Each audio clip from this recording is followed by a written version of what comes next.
I should be back. I hope.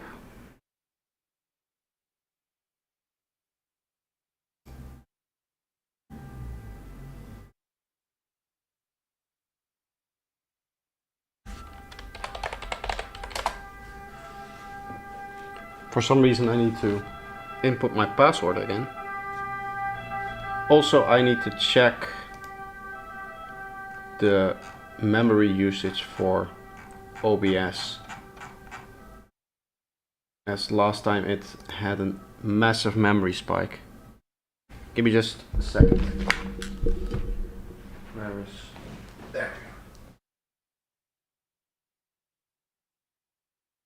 For some reason it says that I need to log in on my phone again, so that's strange, but it's giving me the two-factor authentication.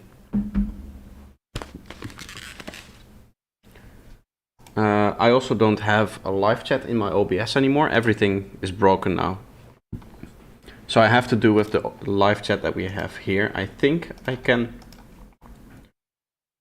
pop out chat. Yeah, I can pop it out and then I can put it here. So I should be able to see it at that point. Let me just make OBS as small as it can be. And then I have the live chat right here. So I don't have follower activities. I can see viewer activity here. No new super chat or members. I don't think I can get normal subscriptions here, but you should be able to see stuff.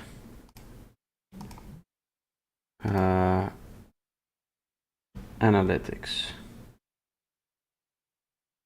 I'm getting all kinds of messages now. Yeah, I should be good here. So let me just quickly get the link.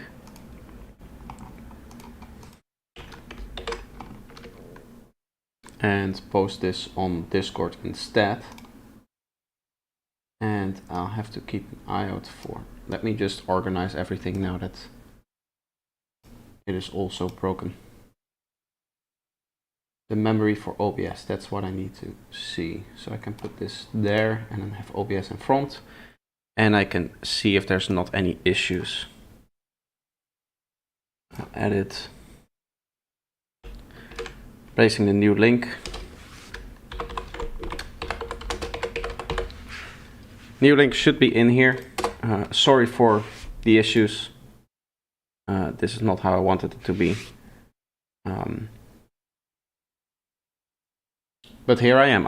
You guys should be able to see me now. I don't know if there's anybody in chat. That's the most annoying thing, is that everybody now has to find the stream again.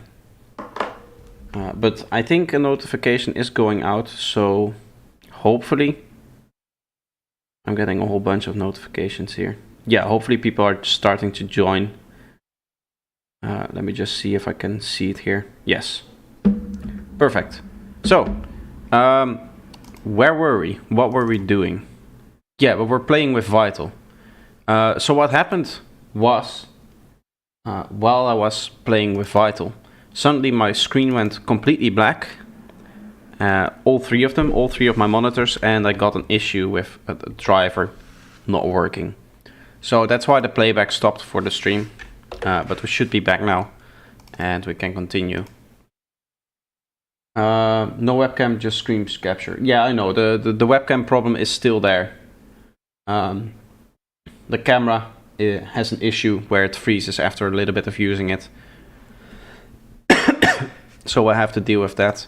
Again, this is a test stream coming from the title, so there's a whole bunch of problems that there are going to be. And this is just the only way to find out what the actual problems are going to be, and then I just have to fix them.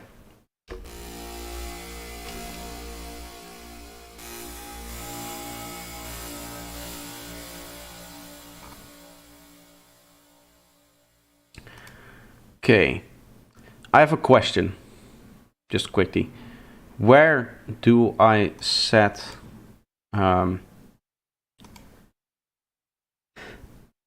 sorry, where do I set the initial phase and if it re-triggers or not? phase here. Phase randomization. Yeah, I don't want phase randomization. That's not what we want. Okay, so now we...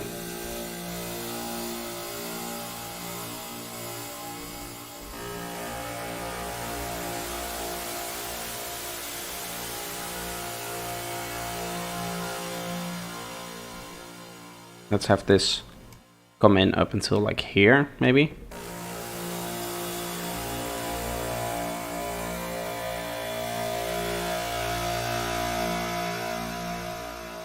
And then this is going to be second one. Again, we're just kind of creating the tone here.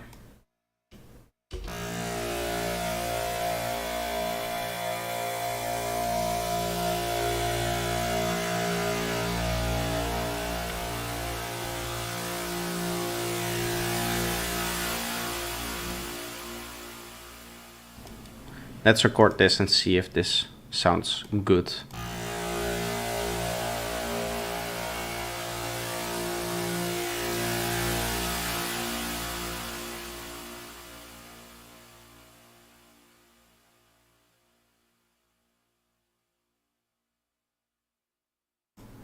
Nice. So we give it a fade. Let's do it like that. Control J. I can see some people are coming back into the chat, so that's nice. Glad to see that that you were able to find it again.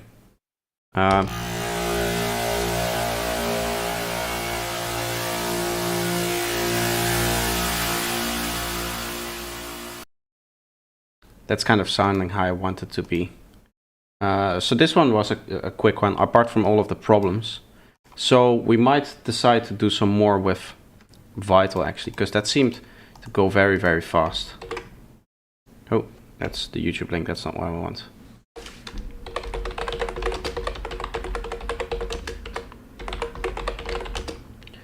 Uh, 28 A sharp. Copy that so we have it in our clipboard, and anytime we need to add another thing in here, we can just control paste the name. The eventual goal is to get around 40 atmosphere sounds in here in each folder, and then I have 40 here, around 40 here, around 40 here, and then another one in the G sharp department there. So we get 5 keys, which is useful.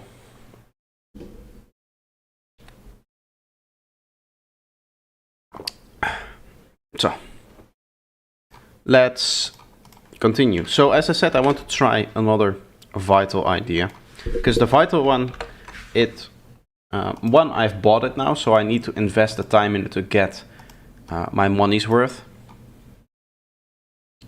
So I have the full version of Vital. I think if you, where can I see that? Yeah, I'm not showing my email address, but I have the full version. I don't think I can show that somewhere. So I want to get my money's worth from Vital now. I want to start actually learning it and using it. That's one of the easiest ways to force yourself to use something, is to buy it, because then you have like money attached to it, right? So I'm thinking, let's try a 2 oscillator setup again, and we'll just play with some different wavetable ideas. We'll have both morph, and we'll have both of them go into a filter. I'm starting to note some things that I might like and things that I don't like, and it's like the routing here, how this is exactly the same as what's happening in the filter here. I don't know if I like that or not. Might be cool to be able to set up 2 parallel routings, one using this system and one using this system, but again, I'm just starting out, so I have not really an idea how how it's actually supposed to work. Diode, and then phaser. You have comb, filtering, formant. Let's try dirty 24 dB. Why not? And then, okay, so it's morphing, right? Yeah, these are all morph filters. So I could set practically something like this, where it's slight bandpass kind of thing, and then we just morph it here. Does it have the capability of adding more than 4 macros, like 8 that Faceplant has?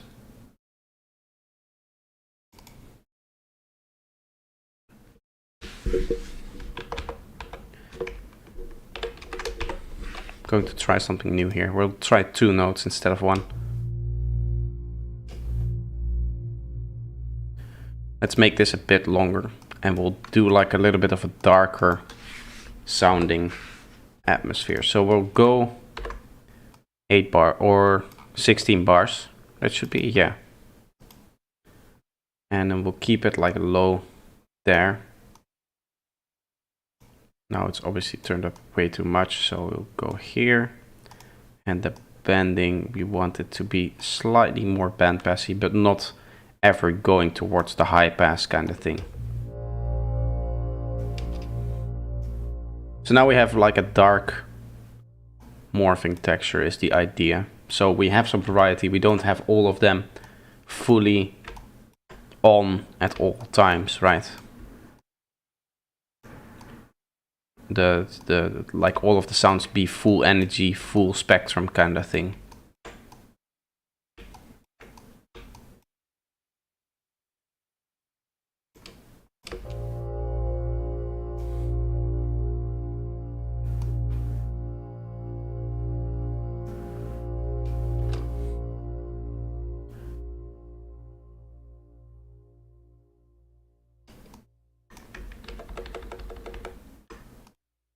I think I can do something like this. This wouldn't be a shape that you would be able to make with an LFO. Otherwise, I would just do it with an LFO. I think I technically could set an LFO amount and then do it that way.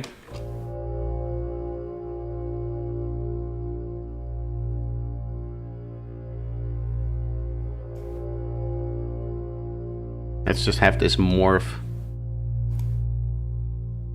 up like that, and then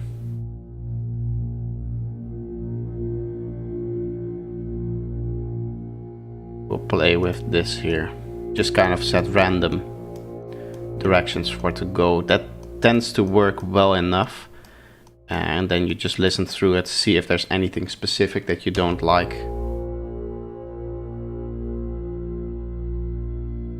I can see that I've dropped in viewers ever since my crash, so I hope that it doesn't happen again and that everybody will be able to find the stream again.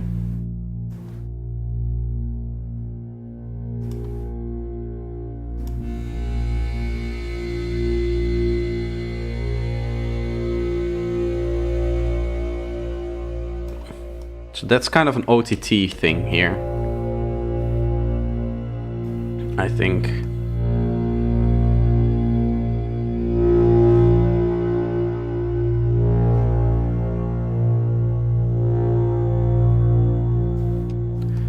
Does that register? Yes. Okay, that's amazing. Then we don't have to. Your voice sounds like shaman vocals. Is it that bad?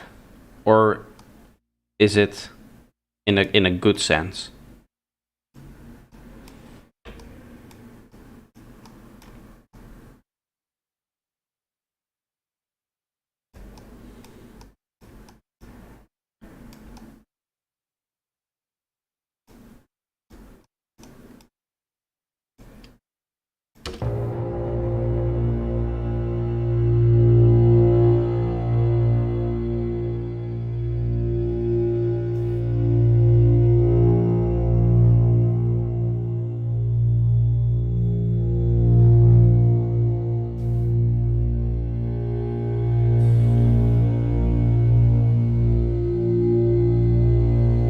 Oh, I can see some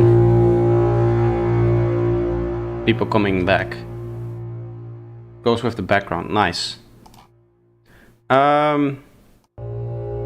Let's record this.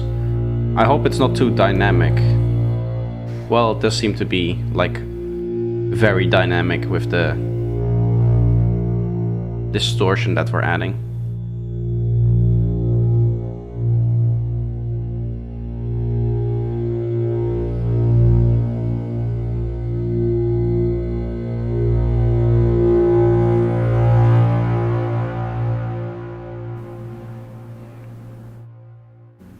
But I think that will be okay. It's a cool concept to have that kind of wobbly morphing thing with the distortion. I do like that. We add the fade. And then we consolidate it.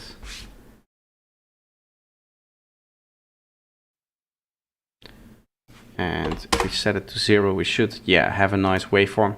As you can see, we have like the 5 little distortion things here. So that's cool. That's just a final check. Yeah, this is just a bit of a different sound.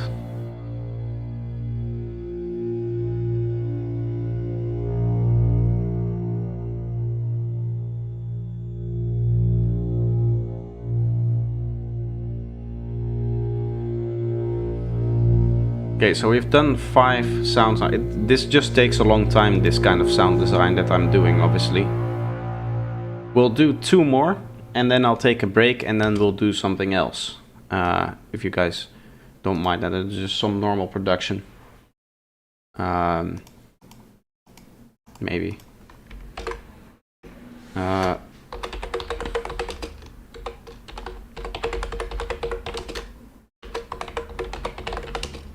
Psychedelic Atmosphere 29, A sharp. I hope that you guys are excited for this pack, by the way, if you guys enjoy these atmospheres. Because I know, you know, from doing all of this, how much time I've spent here. And making all of these sounds just takes a lot of time. So I hope I can kind of alleviate not having to worry about that. And through this whole sample pack, I want my sample... whenever I make a sample pack or a preset pack, I want there to be an abundance of stuff. So one might say, well, this is enough for you to release, like 29 samples in each key. If I were to do 5 keys, that's a lot of stuff. That's more atmosphere than that you could possibly need. But the point is that they're all different, right? So you might be in the mood for like a very bright atmosphere. So then there's already this last one. It's not going to fly, and maybe you're looking for something very short. Then there's some ones that are very long. Here's another dark one, for example.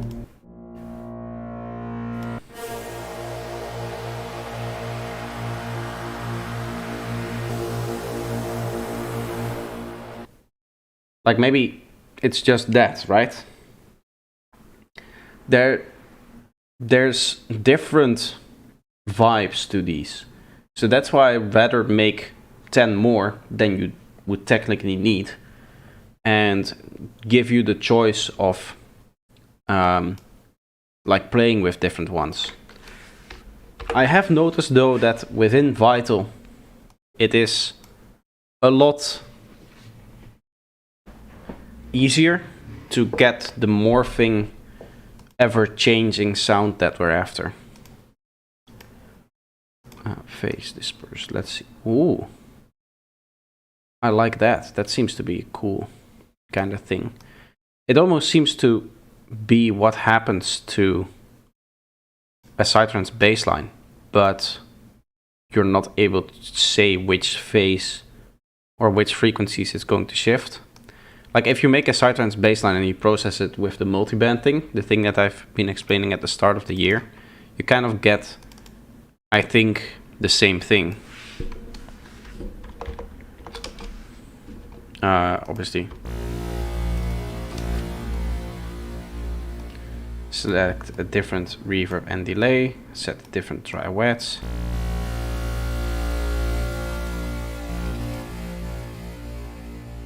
Let's have this.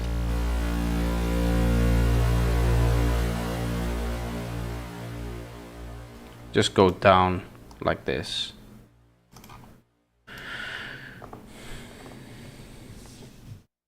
Am I a member of KVR forums? No, I'm not.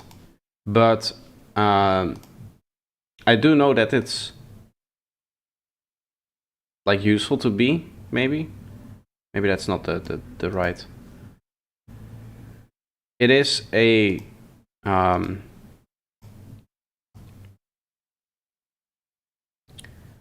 would I say that? Yeah, it's one of those forms. It's KVR. That's the plugin form, right? I'm thinking of the right thing here, because maybe I'm not thinking of the right thing.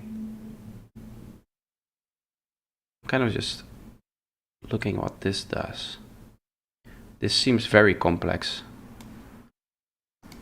Can I oscillator 1 distortion? If I do this, will that change this knob then? Yes. I like that. Can play around with the shape here. Really get a nice grooving thing. And set bands and then go negative and then positive again. And hopefully now we have a very, like just with one oscillator, we have a very morph kind of sound. It's just a basic saw wave even.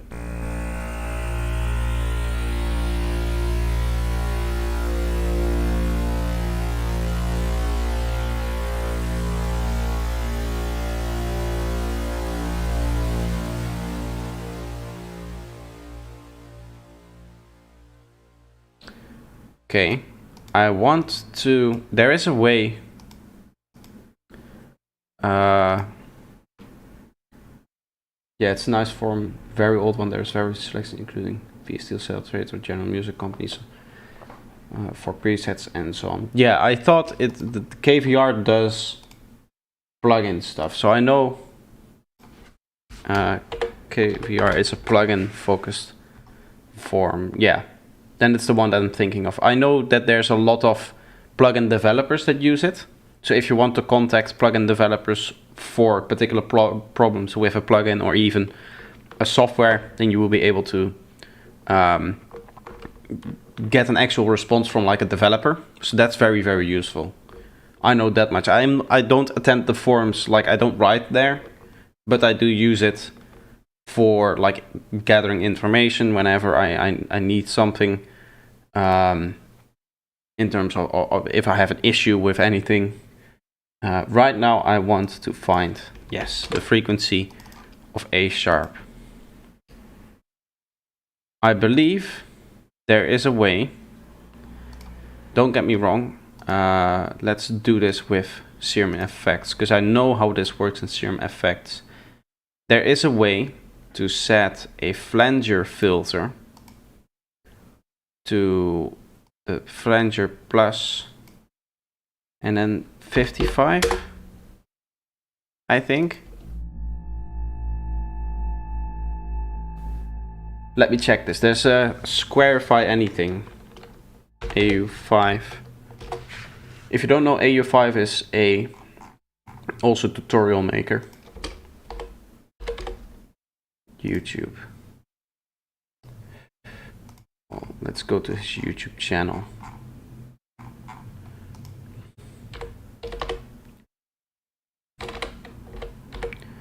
YouTube. Give me just a second here. If I go, that's me. If I go to AU5,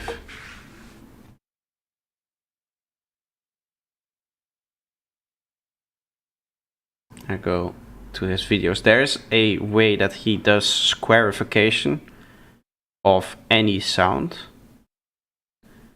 which is in his 8 crazy things you can do with Serum. Flanger minus, let's see. But did you know that you can do that non-destructively with an effect? Flanger minus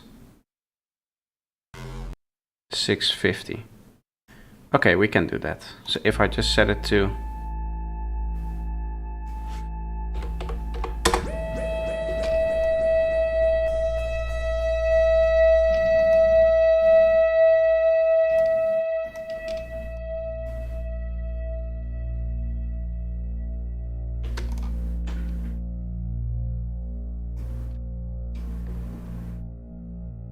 I need to set note information as an input.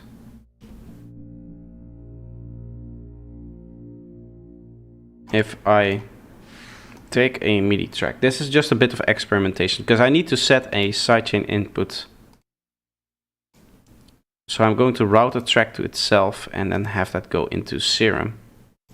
That should give me note information, I think.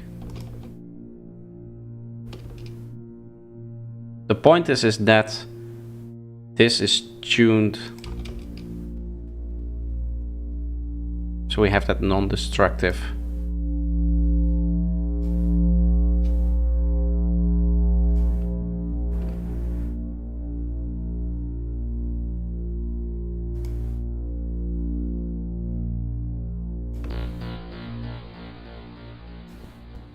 That's what was missing.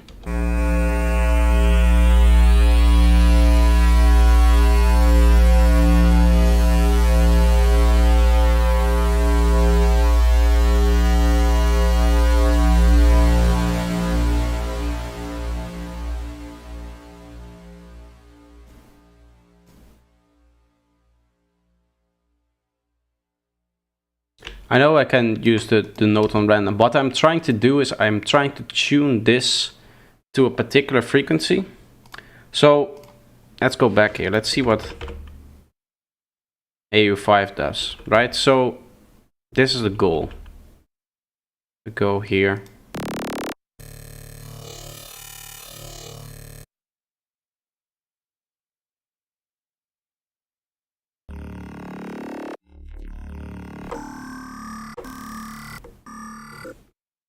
Wait.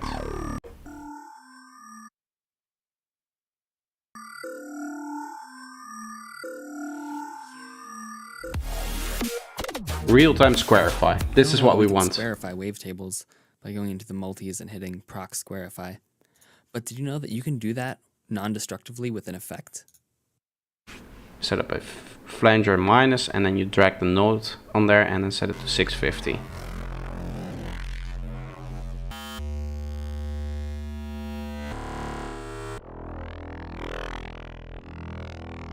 You can even do it if you have the bend modes warping your wavetable.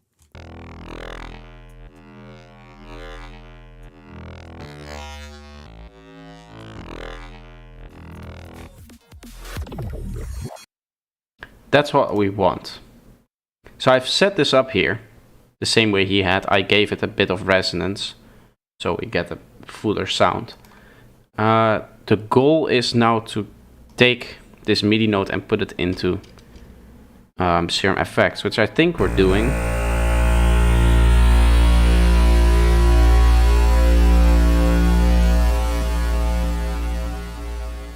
I would have to check if this is really a saw or square wave now.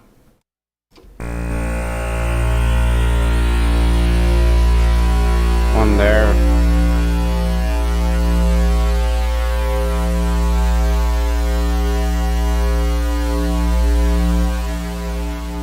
Yeah, that seems to be working. So what I hope you see what is happening.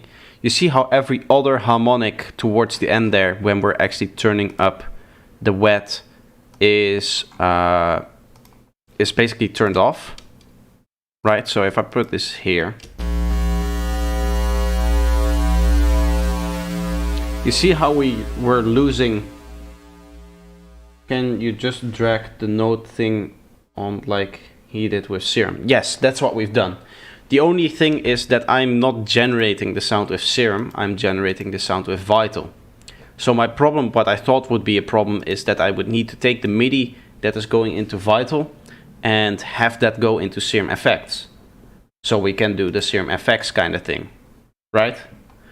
I'll give that a little bit of resonance, why not? So what I've done is I've added this extra track which is taking care of that. I just needed to confirm that that was working.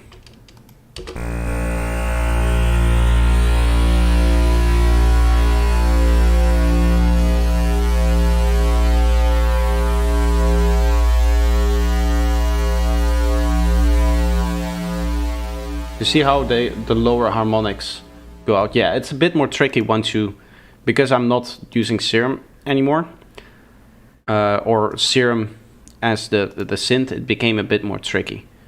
Let's play with this wave though, because it's a little bit static towards one part here.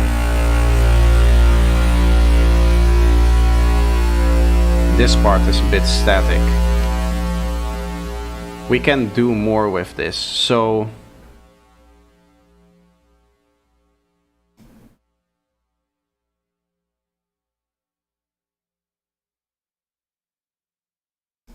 low pass and high pass times Q.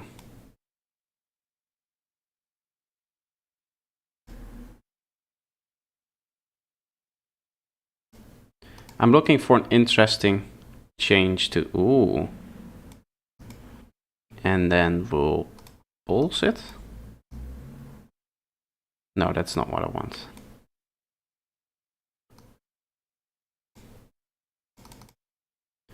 Let's bend it, and again, playing around with the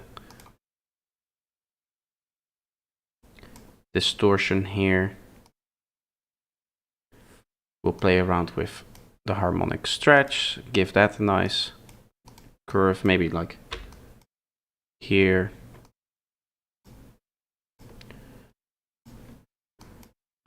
Zoom in a bit. And then we'll have it go like 50, 75, and then finding 100, so like that.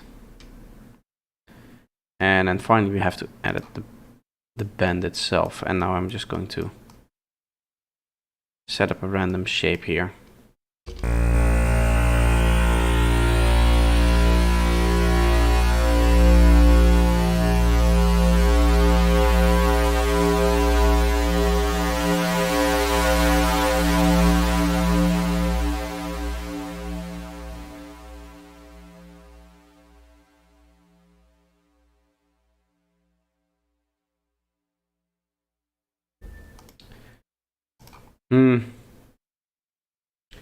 What else can we do? We can filter them a bit. We still have the let's go for very. I'm basically making it, morphing it more to a high pass filter, so now we get a bit more. Right, so this is very steep and we want it to be a little less steep. We could just take oscillator 1 and then just have it once in a while, basically. We'll start off with it and then have it just go down and then up again, maybe like that.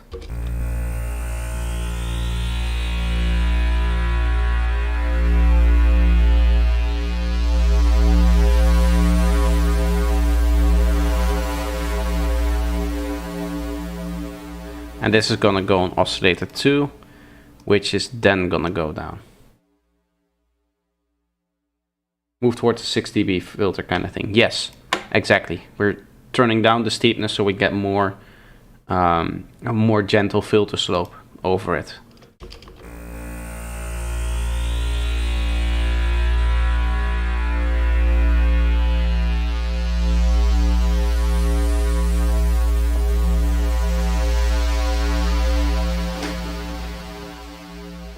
Nice. So that's the kind of morph that I want. So let's go and record that.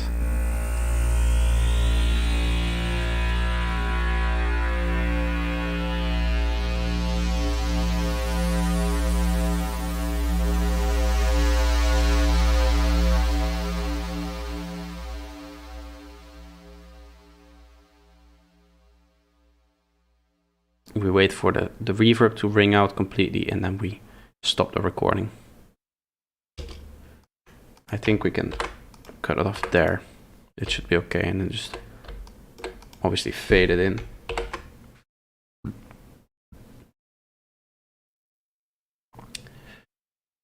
And then we just drop it in here.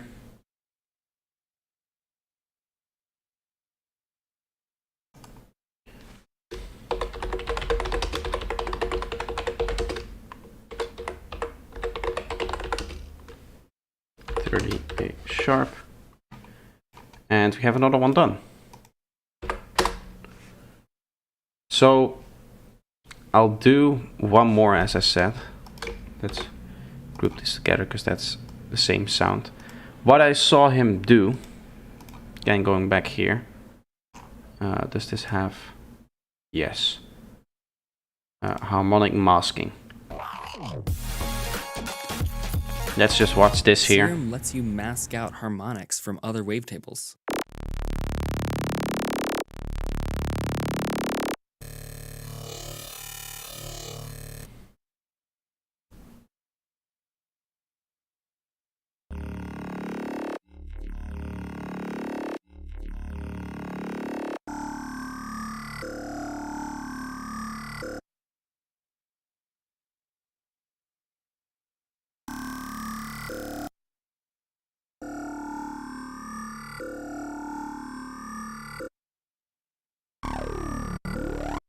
We can experiment with this a little bit.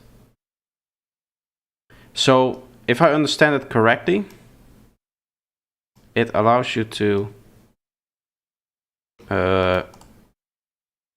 basically impose the spectrum of one of the wavetables on top of the other. The spectral information. And what I saw him do was create random gap series. We'll also randomize all of the phases for those.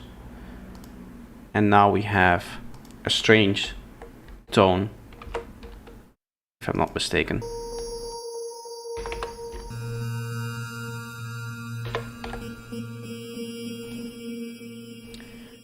And we create a different complex tone.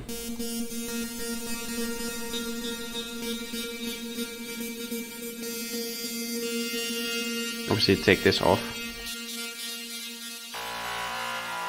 Maybe like that. And now process. Subtract spectra from other. You can see now we have removed the gaps, basically. We can do that a few more times, because some of the gaps haven't been removed completely. Now they have. You see how it's created the opposite gaps in there. So even cooler is if we set these to the same octave, which we can just do by setting them both to 0 and just setting my keyboard down.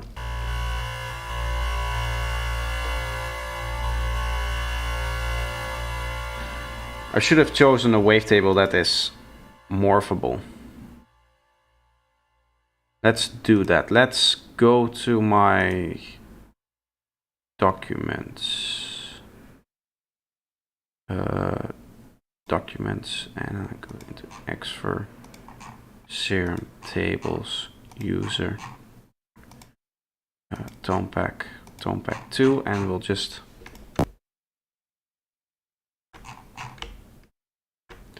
select 4 of them, and then they will be turned into a wavetable, which is what we want. And then we morph spectral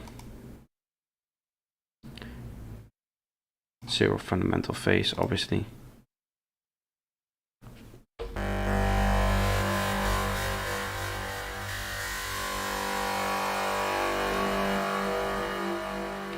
Now we can have, what we can do is we can have part of the harmonics coming from a static thing, and then some of the harmonics morphing. So we do that a few times until we see no change. And what happens now is that first of all we need to gain each separately, and I also want to gain stage this guy. If I take a spectrum, and let's turn off the ambience for now. What's happening now is that some of the harmonics are going to change in volume, and some of the harmonics will stay the same. The ones that we subtracted, or the ones that stay in here, will stay the same and follow the saw wave series, which is cool. And these will just morph, right? I hope everybody understands, because this, from what I'm seeing, that's how it works. And hopefully this should create a cool morphing sound, but just some of the harmonics are doing this kind of strange morph. Let's see.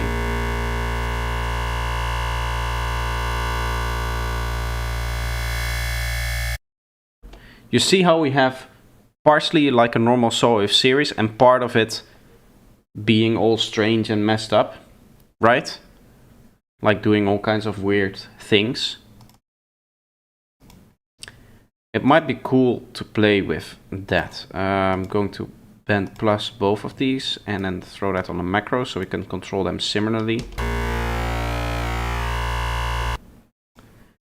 And then we have part which just keeps moving. And part which doesn't, basically, in terms of the harmonics. But then we're adding effects on both of them. So you're basically combining two wavetables, not in terms of volume, but like spectrally, is the idea.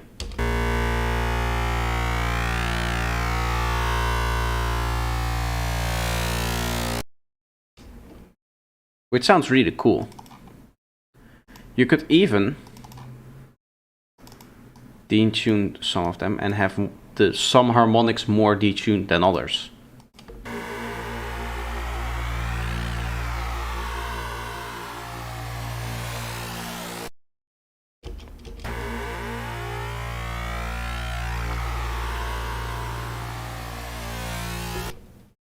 That's kind of cool. This creates a strange sound.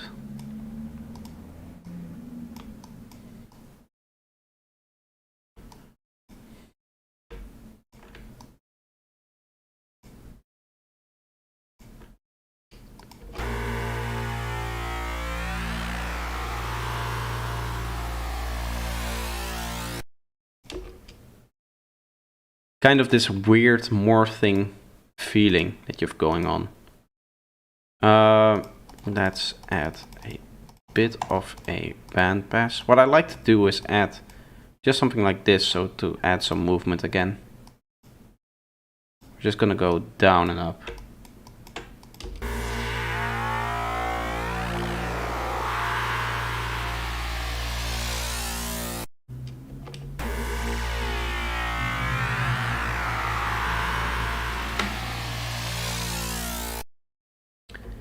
It sounds slightly out of tune. Maybe we're doing this detuning a bit too far.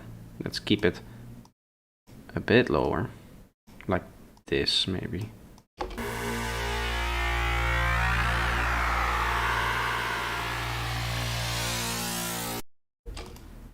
So that's pretty cool. Let's now hear it into the ambience. Again, we're going to set different values for these, basically on random.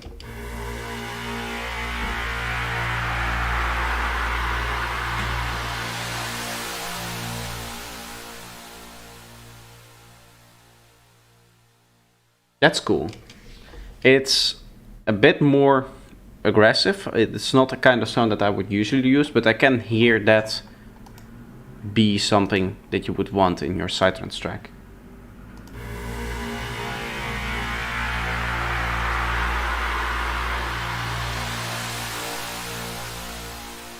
It's like this weird vibe kind of thing. I also see that we have some issues here with very low frequencies.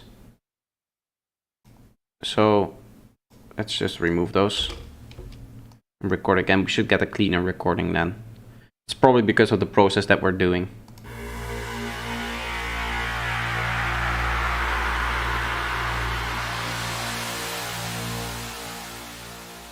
Yeah, you can now see that it all revolves around the straight line and it's not going bending up or down as much, which is how you identify when you have very low frequency content. It's that kind of the DC offset kind of thing, almost.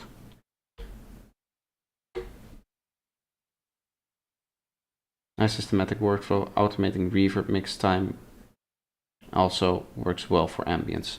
Yes, I could do that. But for me, I don't think it's really necessary. I find that the sounds that I'm making right now work, and B, if I were to automate it, it would get me out of the workflow, because then I would have to automate on this track as well. For now, what is cool is that each of the sounds is basically sitting here in a dry version. So if I want a dry version of whatever ambience I'm creating, I can always come back into the project, right? And if I were to automate here or do anything with that ambience, then you don't have that. The only thing that I'm losing right now is because we're doing ambience on the shared track, is that you lose the ambience that you've used maybe for this sound here or for this sound here, because for each new sound we have a different ambience.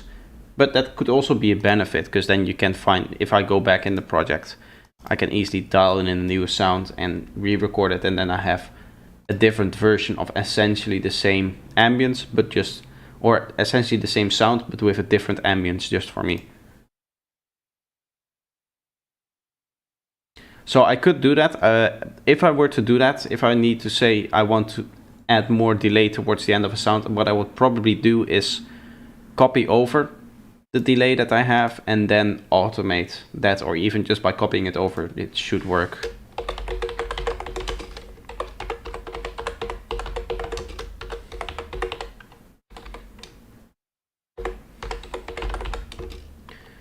So this is 31.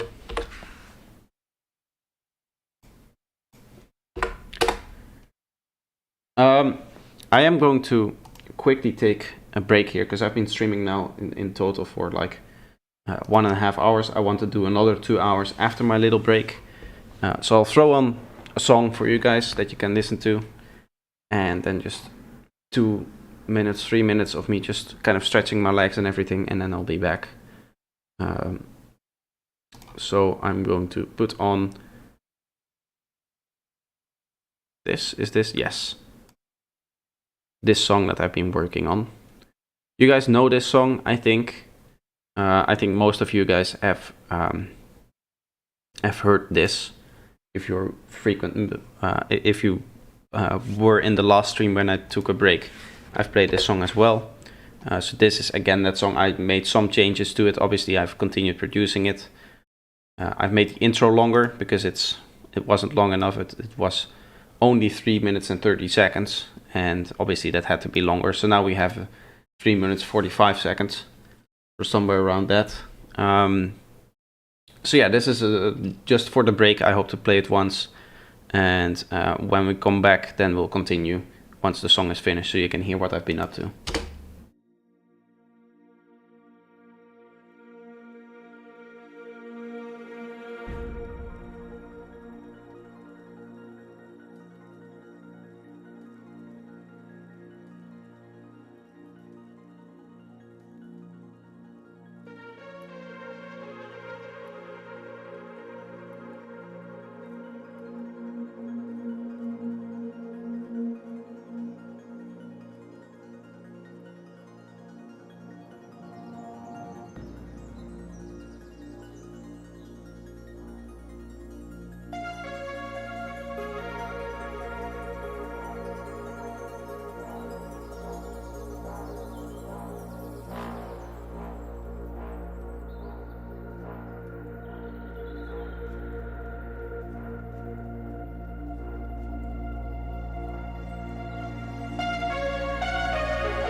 Nice, here we are. I can quickly try the camera again, see if it works now.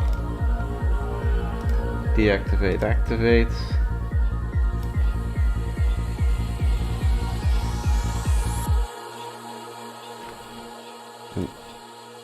Let's try if...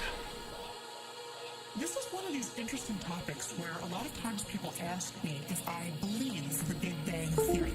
Instead of saying I believe them, we have overwhelming evidence that the universe was once very small and very hot. There we are. Which is absolutely true.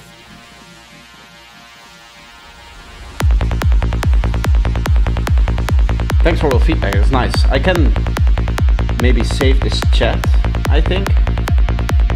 Either that or I'll just save a screenshot real quick.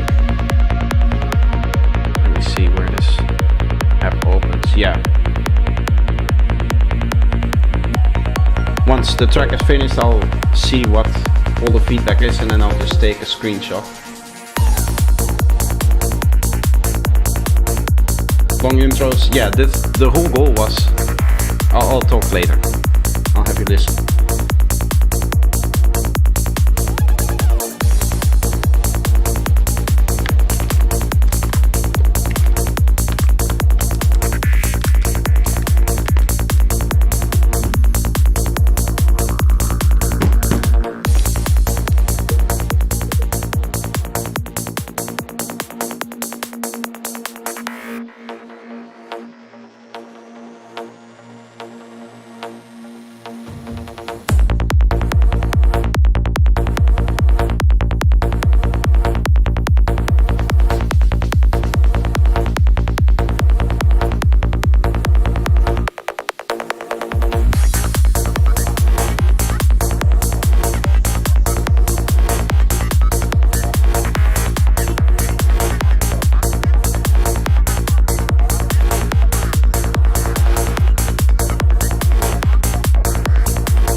I think my drums are a bit quiet. Yeah, this still needs to be mixed. So this is just the production with temporary mixing and a temporary master, obviously looking at the waveform.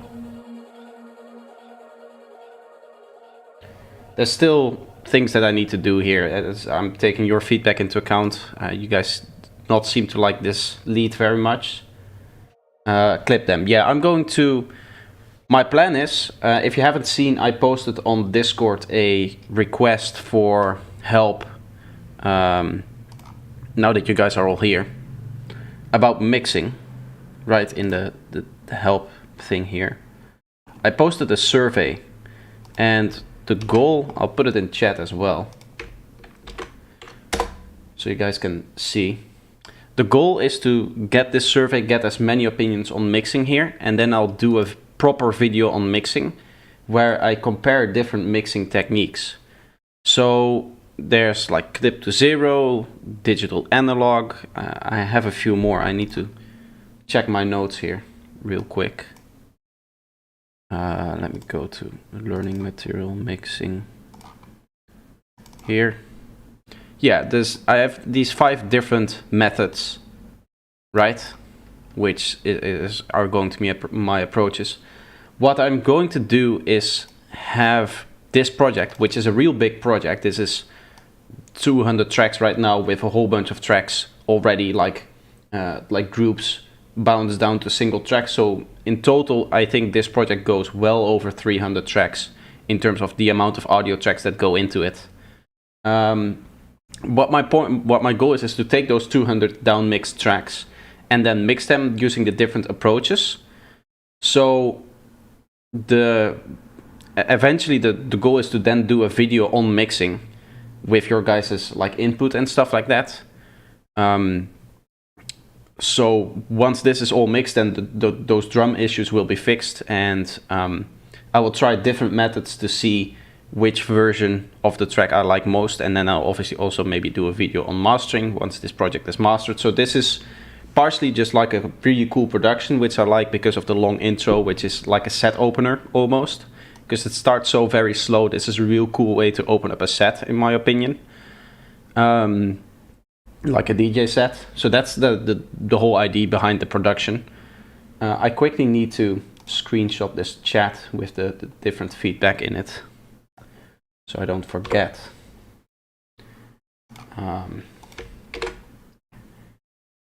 Expand here. Okay. Because some of you posted some really good feedback here.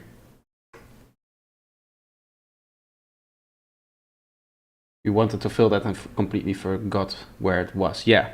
So I'm gathering different opinions on people's mixing approaches and then using that information to make my video hopefully more helpful.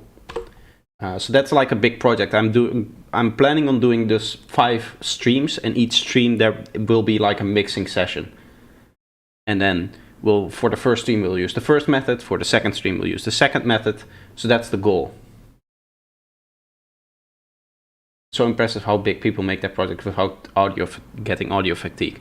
Well, this is the whole production of this thing. It's been a month of production. So it's small sessions, 5 hours maximum over a whole month. So the ear fatigue thing really doesn't come into play there. Let me get this last bit here as well. Just screenshotting and dropping the screenshot in an editing program. You can have much lower peaks, but they are way lower. Yeah, so one of the methods that I'm going to use is the so-called clip to zero method, which is now there are videos being made by this guy called Baphomatrix. So Baphomatrix clip to zero method is one of the things that I'm going to apply, which is really based on clipping basically everything.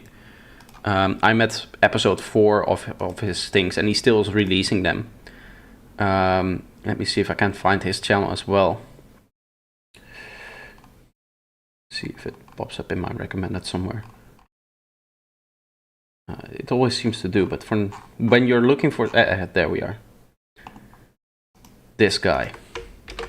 He is developing, or he's already developed it, but he is explaining this method really in depth. Right now he's on episode 8, and every episode is like 1 hour long. Right, so this is the channel, and all of this clip to zero method stuff is what he's developing, and that's the whole mixing method that he's implementing. And it's not just clipping, it's clipping with correct gain staging and saturation from the bottom. And the way he is doing it is he's clipping literally every track in his project. At least that's the idea, I think. Maybe some tracks he's limiting, but he's always taking off the peaks. And that means that his mix is... he gets his mix up to like -6 LUFS, right? Without mastering, which is really impressive. And it's the idea that all of the loudness that sit in a track is coming not from the mastering process. It's more the mixing process that gives you the target loudness that you're after. And then the final limiting is just done to get the final summing peaks out of the way. That's the whole idea.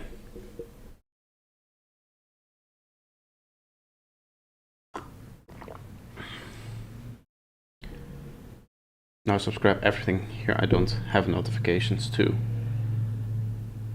I had a subscription without bell. Yeah. Right now it's a good idea to subscribe to him as well, or to his. YouTube is acting weird with recommendations. YouTube has always been acting weird with recommendations.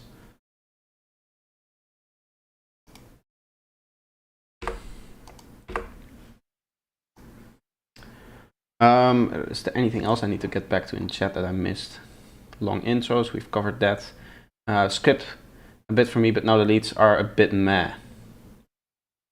Okay, that's interesting.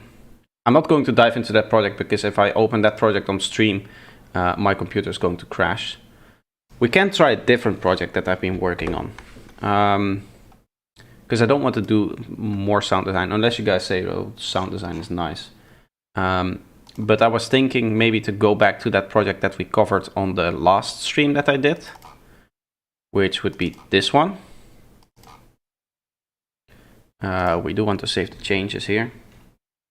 So we'll do some like actual production as well today. I hope my camera it still seems to keep up. Let's knock on wood here.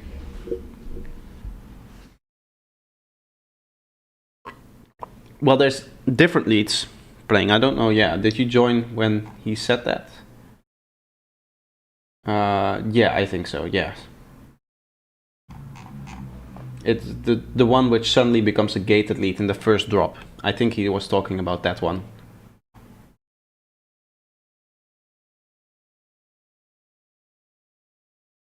What about true peak? I think with the CTZ method in the mastering, the goal is to take, but I haven't gotten this far into this video series, so don't quote me on this, but I think that the goal of the master, one of the things is that you do true peak limiting on it. I don't think there's such a thing as true peak clipping. I don't think that exists. But I can see that being a problem if you don't true peak limit. Although, to be quite honest, it's not like it matters too much. Right? It's not going to break your song if your true peaks are going over 0, I think. Because at the end of the day, and that's one of the points that Dan Worrell made, is going over 0 dB is only really a problem if you are doing it for a sustained long time. So for hundreds of samples, a few milliseconds even, like 30 milliseconds. If you're then over 0 dB, then you can start to break some speakers, and the speakers have to be at maximum volume. Like if you turn the volume down to halfway of any PA system, for example, then it's already not as much of a problem, because obviously the speaker comb isn't being stressed as much as if it were full volume, which is really where the problem comes in. So I have to listen to this again to get me up to speed here.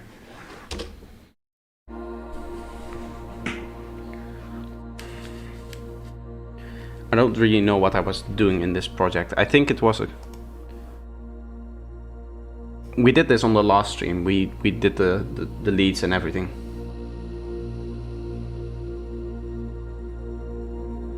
If you have 3 dB true peak and -6 left, you are actually at -9 dB left, right? No, those two are separate measurements. I don't think they're related.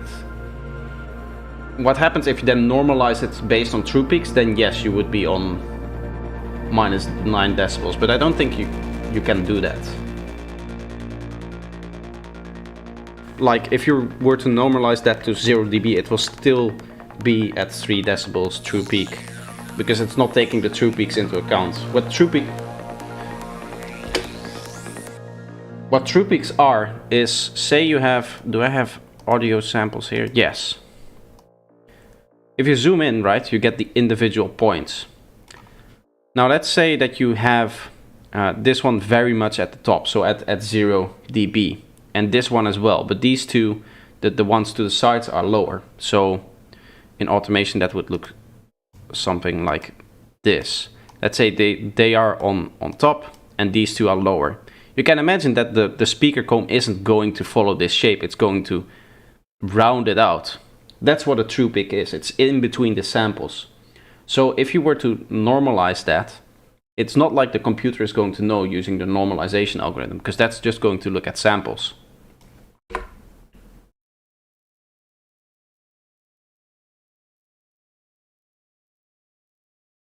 Man, we actually funded the PC. It's good news for my streaming ideas and some audio visuals.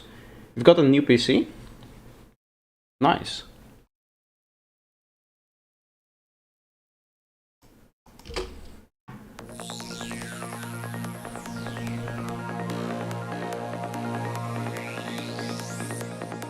Will Ryzen for the next few years. Yeah, that's nice. I'm still using the older architecture for AMD, so it's my PC is also in need of an upgrade.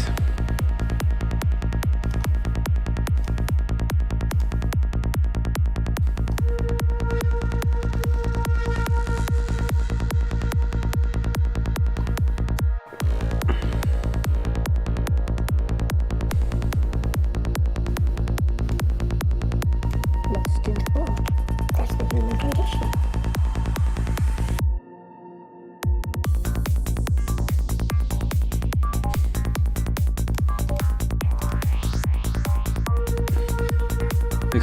Gigabytes of RAM and 4 gigabyte GPU, which I had from pre-COVID times. Nice!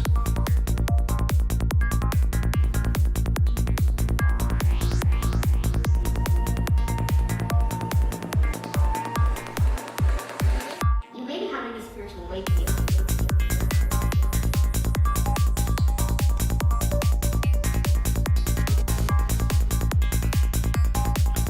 I need to find a new theme for this thing.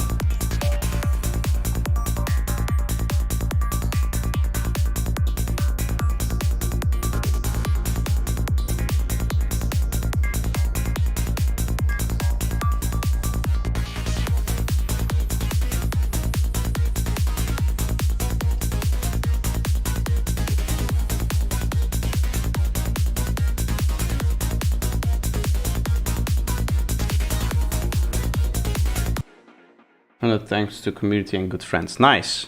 That's great. I'm going to put these lower so that they follow the other MIDI. I'm just going to have them play the octave instead of the perfect fifth or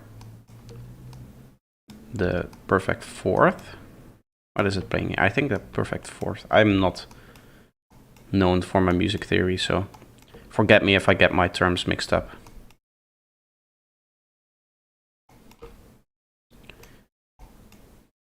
I'll quickly explain that. So this is A sharp. We're going to go to A sharp here as well.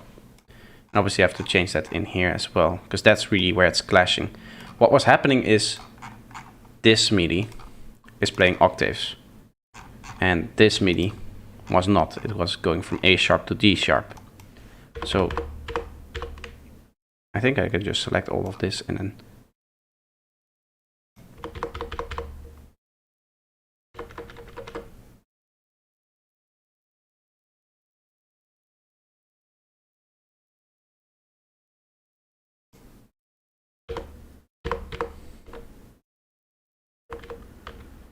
go to A sharp for those, go to A sharp for these.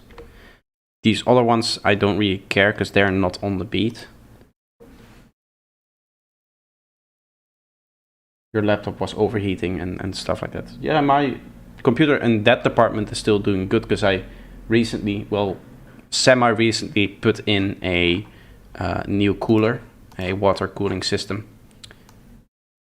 And I specifically got the water cooling system in the way that it's capable of being replaced on things. So it has like different sockets and stuff like that. And it could potentially go on like a Ryzen or newer Intel thing, as long as it's not bigger. then it should be okay. So I did buy some future-proof stuff here with like the whole different brackets thing, and I still have the box where it came in, so that's useful. So just to check here. Let's see if we actually like the lead like this.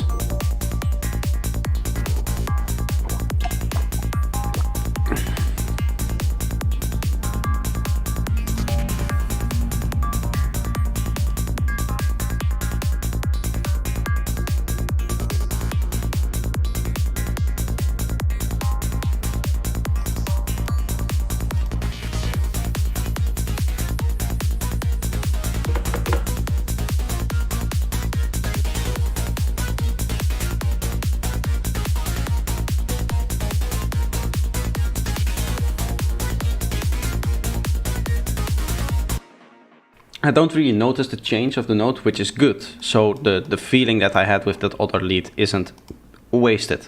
Because I made this one before I made this plucky lead with the random bandpass thing.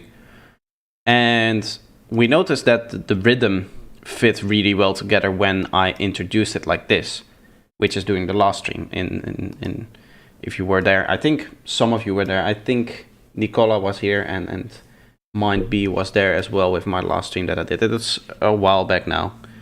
But for those of you who were here, it's the same project. What I do feel like is throughout this whole first drop is that it's a bit empty. And to fix that, I'm going to add a bass layer. And I've been doing this also in that project that I just showed. I did that there in parts, but here I'm just going to have throughout the whole, at least first drop, have this extra layer on top of it, which is just going to add some grit. And if you want an example of how that sounds well, what I'm trying to do here, Gaia 3 by Asterix does it really well. The kind of vibe that I'm going for. This song here. If you just want to get the vibe, it's a bit of different.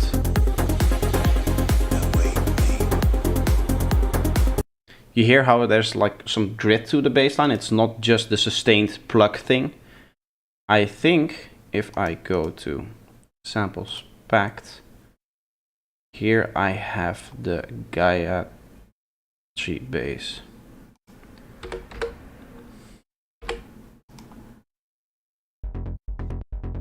This is what I'm going for, the kind of open, not too plucky, different sounds kind of thing. So that's what we're going for. I do want to make my own version of that, of course. And some of the things that I've noticed that are really cool is the panning. There seems to be some random panning going on in 1/2 notes. So we can emulate that by just quickly like, not there because there's nothing there to pan. So we'll go like this and then just throw that on the pan. So that's already set up. We have to set up the MIDI itself as well.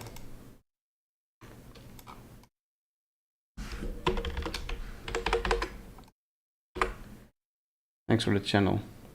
I must go grind Bitwig. I just switched DAW 4th time. I will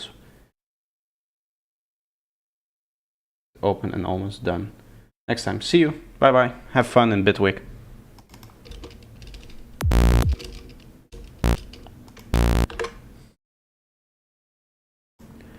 Okay, let's set up our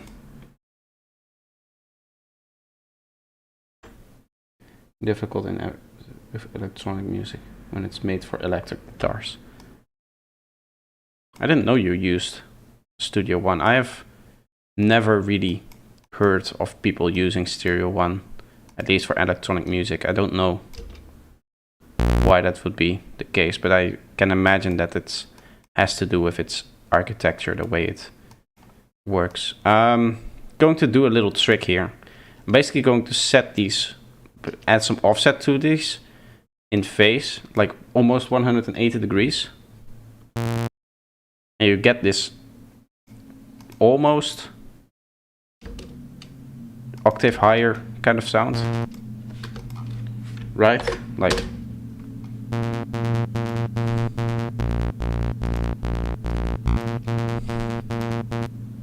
it's a cool property of saw waves that does that.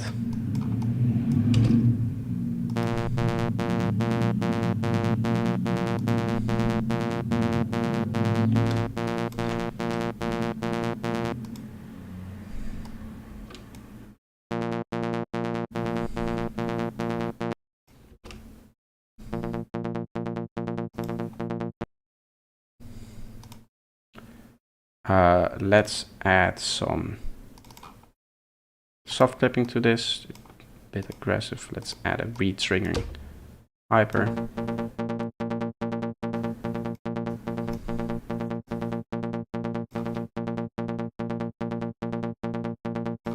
This is kind of what I'm going for, right? We might do...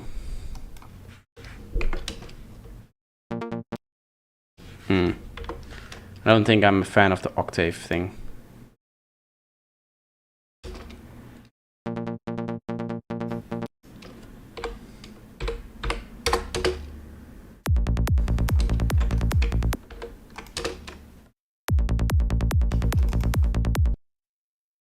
I need to set up velocities. Velocities on both of the volumes.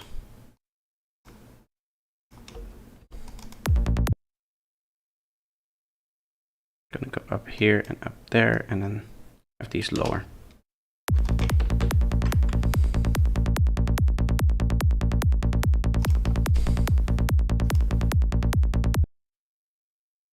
Well, in this the original baseline, let's take that back. I should have that here. Gayatri baseline. Here.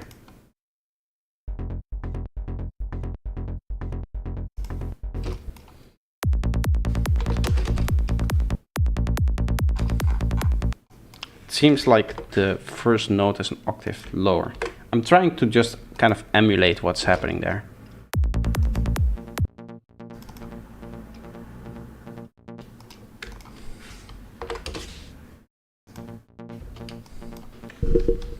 I can maybe do this.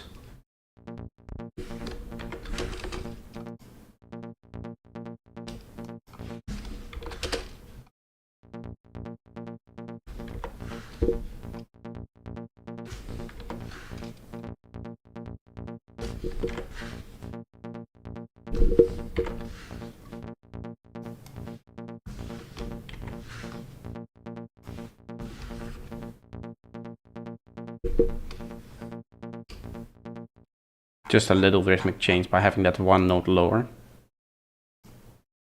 I should keep this open, so let's add in the bass itself and just listen to it so we have a reference.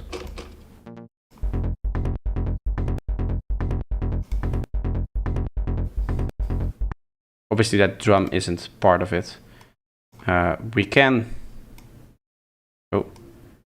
put this on the Y a little bit and then just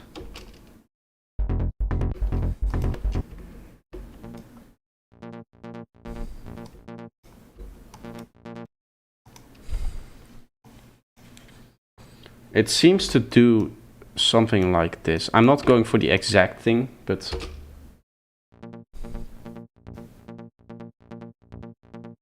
we can add some variation here.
Let's see if this is what I want.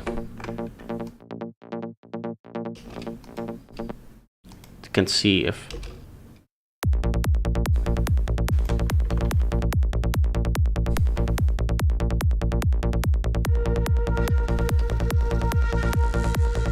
Kind of.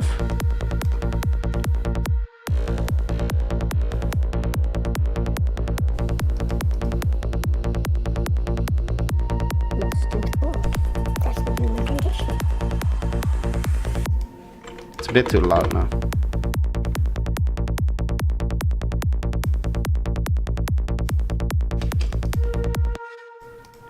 We might play with another layer. And let's go. There's going to be a very wide kind of layer on top of it, and then we'll do like a middle layer which is not doing the octave. But it's the same idea in terms of that we're adding like an extra bit of grid to it. My camera still seems to be working. I shouldn't say that too often, but I'm surprised. And I'm glad that that's now seems to be fixed. Let's do this. Get our A sharp notes in here. And then a slight dip in volume. We don't want too much. We don't want this to be too aggressive because we already have the rhythm in the other one. I'm just going to quickly start from a bass like this, maybe. Oh.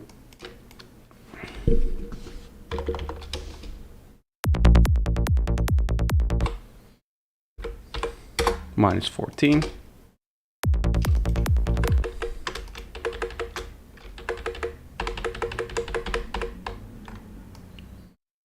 And then we'll delete this one and we should be okay-ish.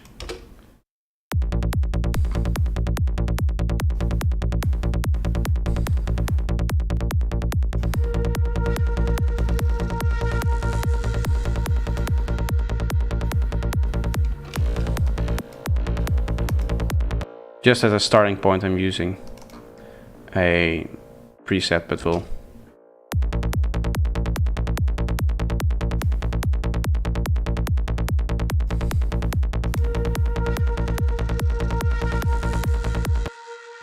make it a bit more stereo.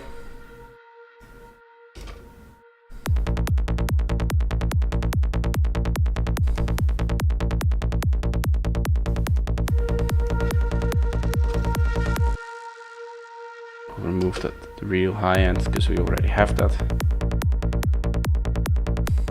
It sounds good on headphones. Obviously I have to mix this all together, so that I'll do on speakers.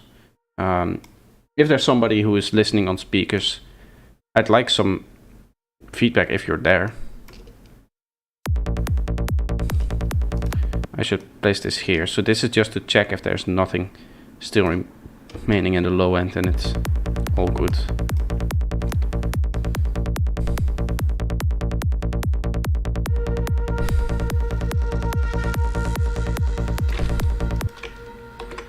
Let's process these two together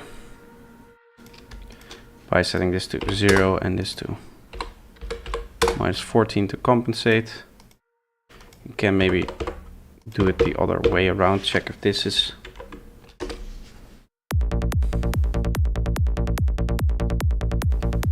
Yeah, no, I'm going to go with that minus 5, I think.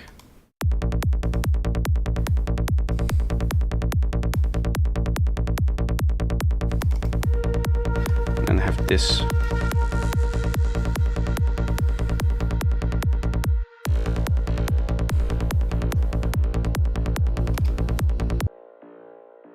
Is it just me or does this one now sound floppy? I should say. I haven't done any processing on this. Or is this all audio? Aha. We have our click and our main bass.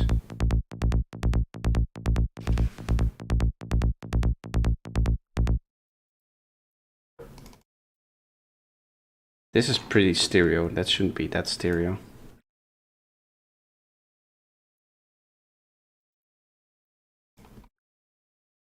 Also, let's give it some real high end. Is this not the right track?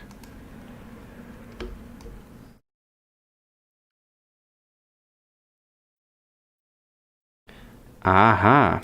This click is so fast that it doesn't show up on the spectrum. Which is kind of funny.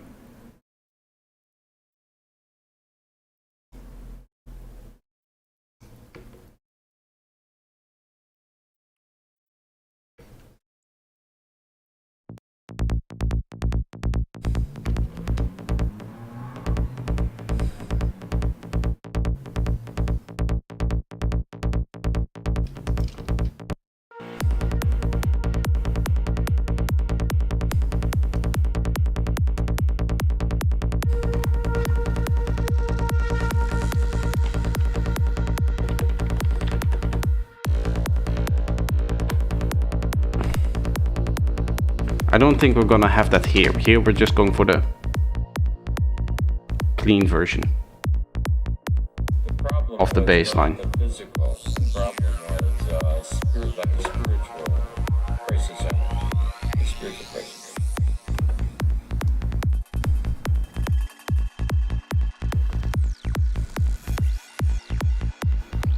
There seems to be one more here.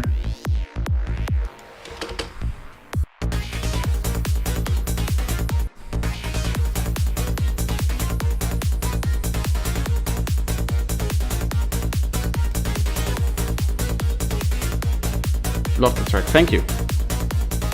I very much agree with you.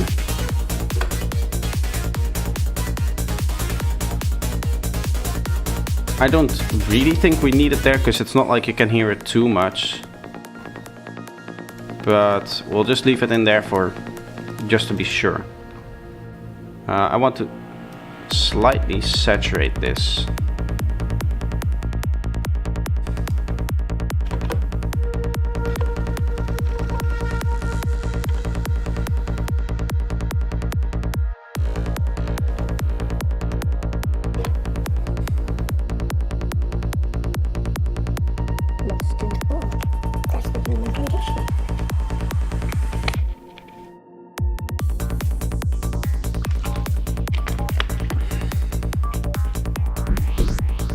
I hope this translates well onto speakers. Let me actually quickly check. Just going to listen to it through speakers. So I'll mute my mic so it's not going to feedback.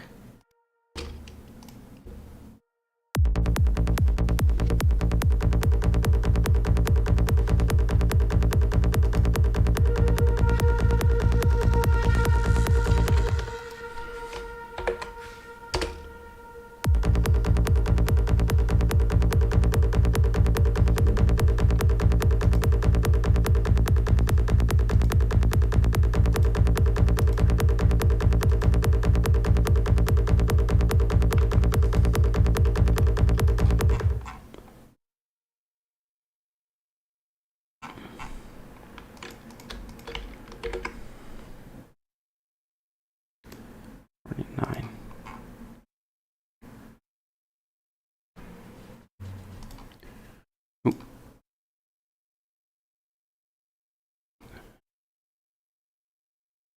It's 20.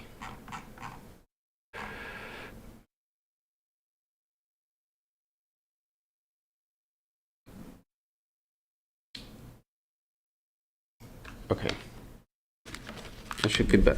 Okay, let me plug in my headphones and I will look at if there's actually a issue with the kick and the bass.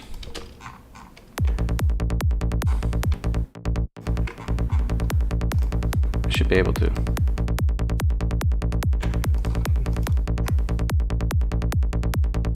There might be a bit.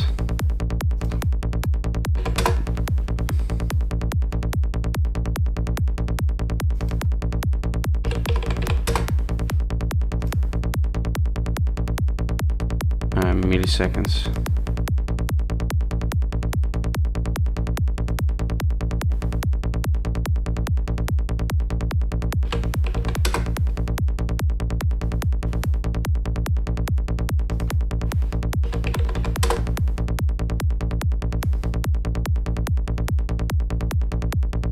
That's not what I want. I want 16,000. There we are. If you're wondering how I do that, it's just guesswork. Layers. The bass, yeah, it does seem to be a bit weird there. Let's see if we can maybe, if that's the click.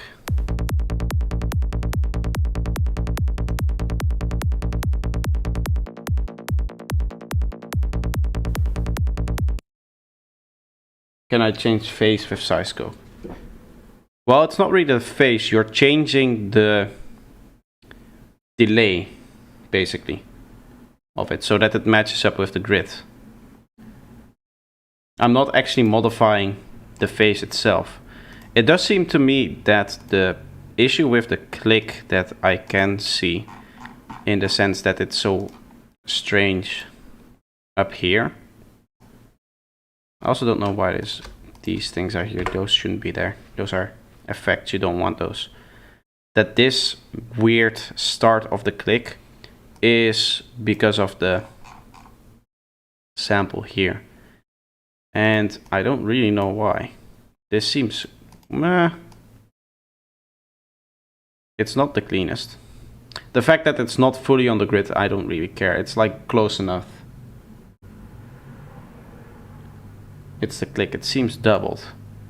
Yeah, right. It's there's some weird stuff happening here. I need to maybe zoom in a bit more, but you can see strange issues there. Let's see if we can. What happens if we turn this off? Does that fix it? Kind of. Well, it's still in there with just the normal bass. Which, in terms of waveform, it does look like that. But maybe the waveform cannot really be represented in here. What we could do, and this might be slightly radical, is to keep this in here, set this to 0, and then just trim off that strange click here.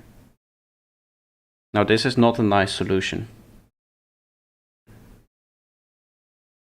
but it's going to at least temporarily work.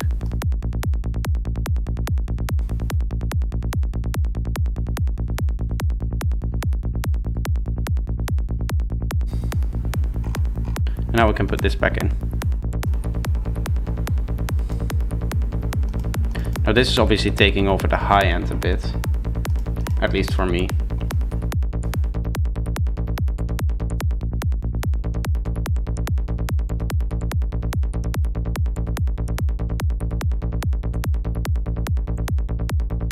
Maybe it's just too loud right now.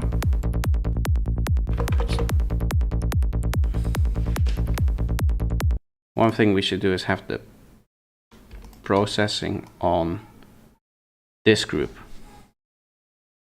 And then we set this to -10, this to 0, and this to -12. And we should have everything still sound the same. Now we have the following problem, we have no click at all.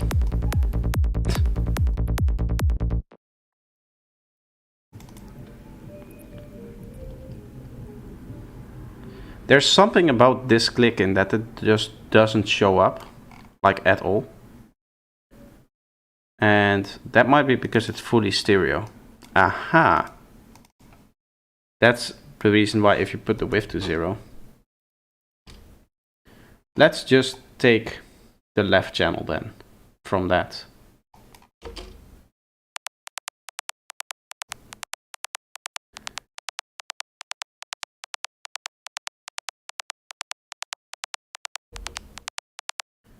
We might still want to have a bit of that stereo click.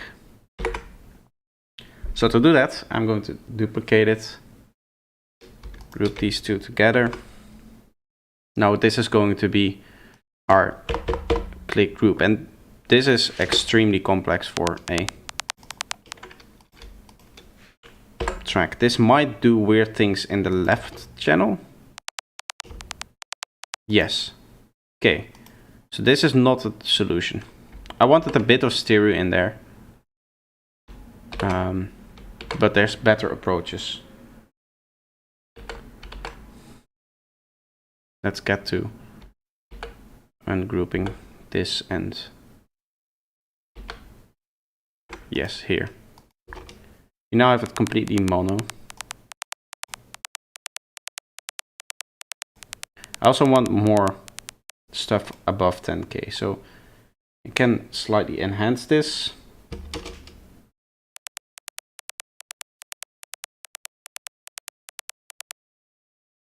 So just to check again, this should now be a in-your-face kind of click.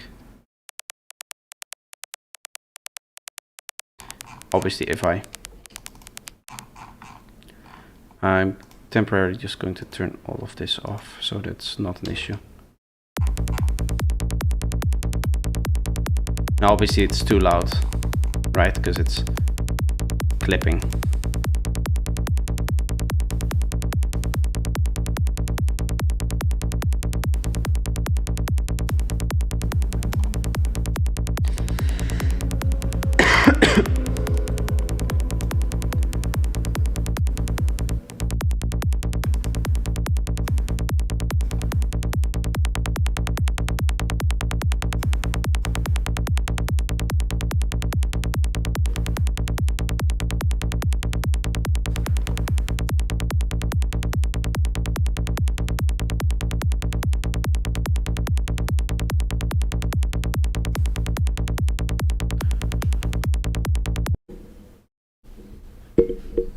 Should be better. What I wanted to do was add some stereo width to the click. Just a tad. Just a little bit. And we'll do that with stereo generator, because stereo generator smears the high end.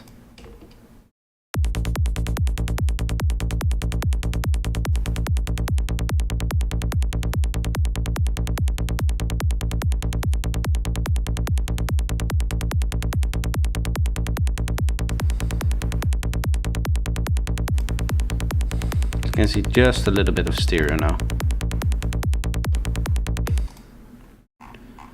Does that sound better? It does sound like I'm fixing problems, but it's hard to tell on here headphones. It sure looks nice from the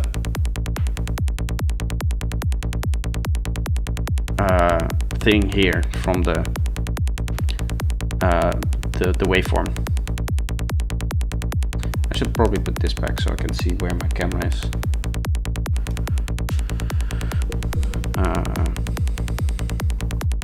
Oh, you can zoom in, that's right.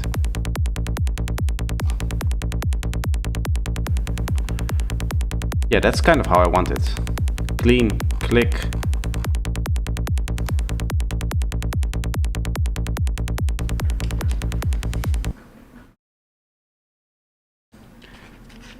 Now we obviously have to listen to it in context, so that's what we'll do next.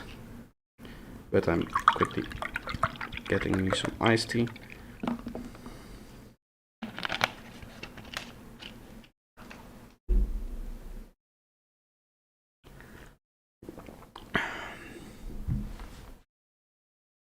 Just a second here. Okay.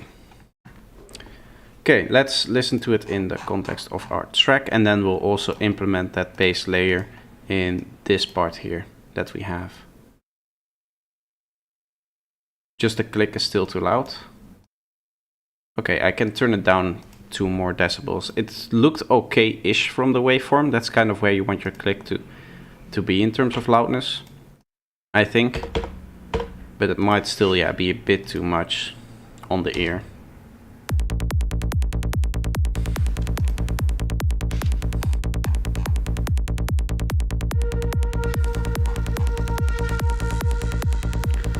I agree that once the other elements come in, it's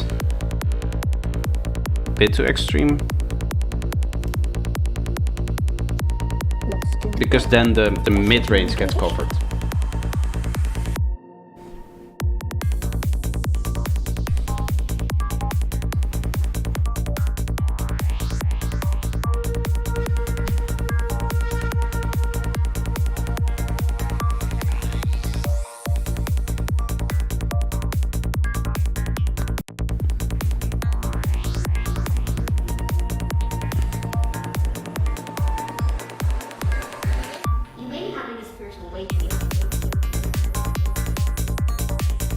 I wonder when this is on. Oh, that's the...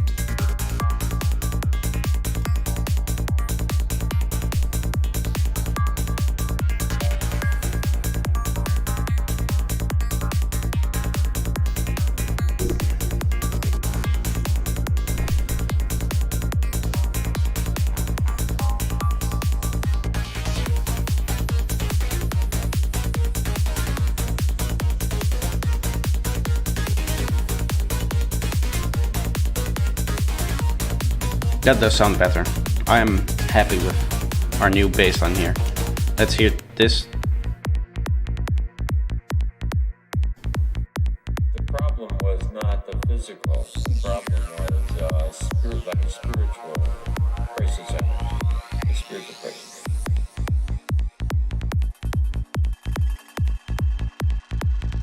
This also sounds good without it there. I think I don't want the layer there.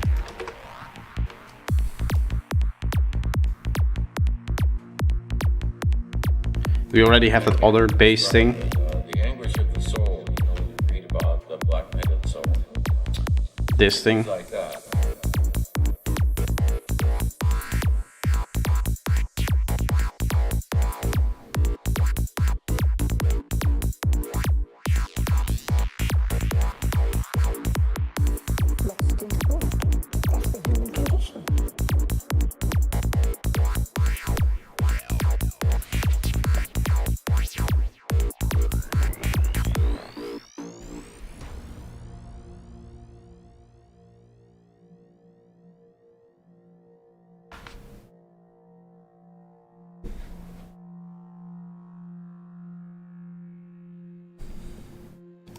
Have a quick listen to this break, what's going on here.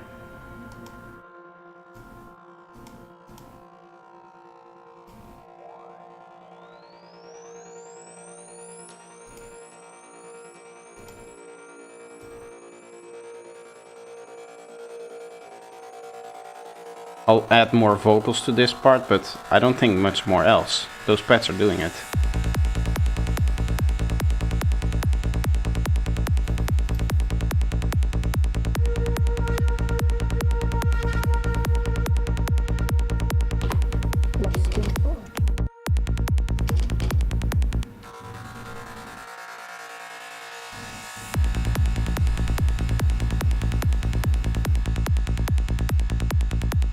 Might be cool to not have the layer there and then have it come in at the second part.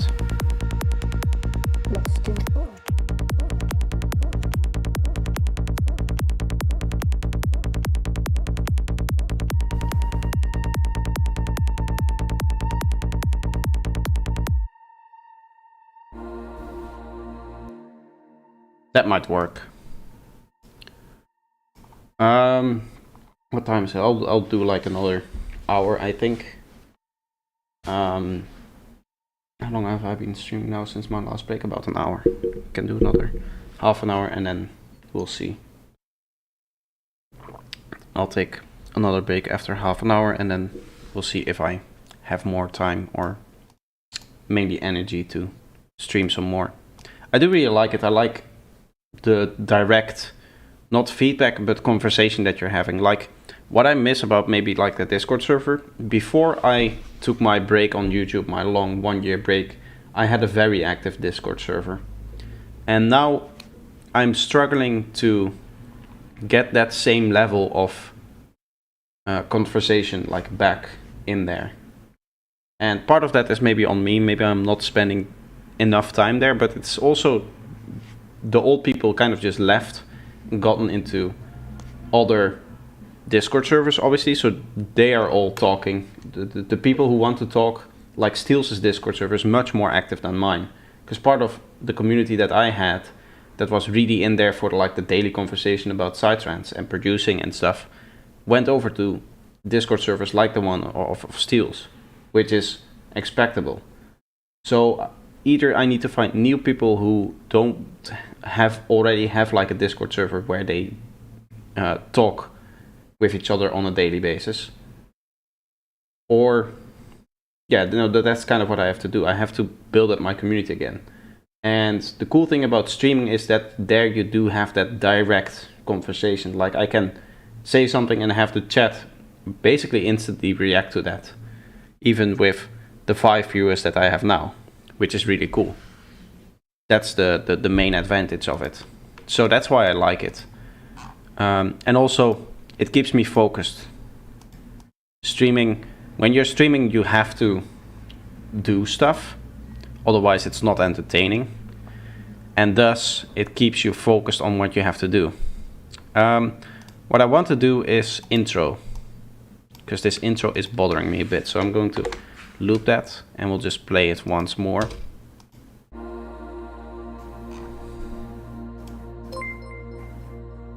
Nice work as always. Thank you for the subscription. I like saying I don't know if he's here or just from the videos, because these are also subscriptions from videos coming in. This is the thing that is bothering me at the start of the intro,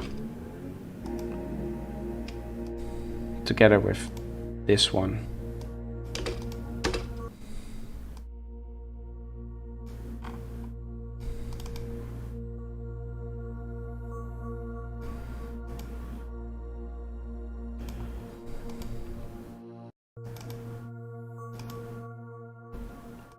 I want to take out that belly frequency thing.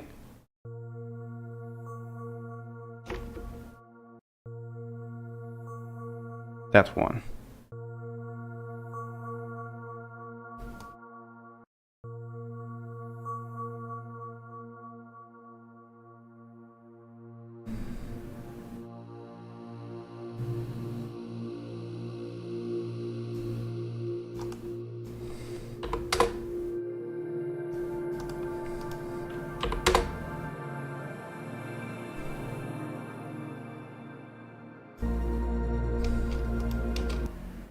That's kind of cool.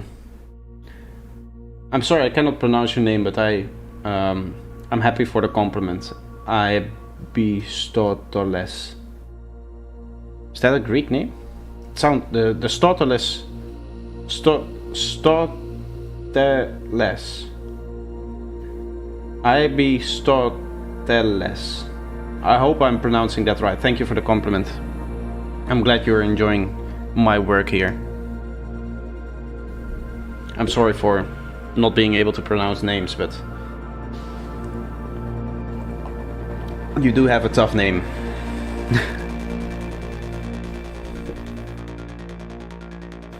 Now it's pretty much fixed. My main problem was those vocals coming in right at the start.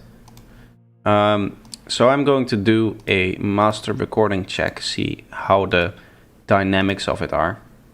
Nice ambience, mate. Thank you, Convolva. Nice to see you here.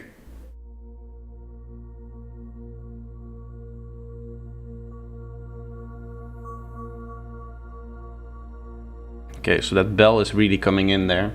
You can see it sitting in the left channel, which is a cool little detail.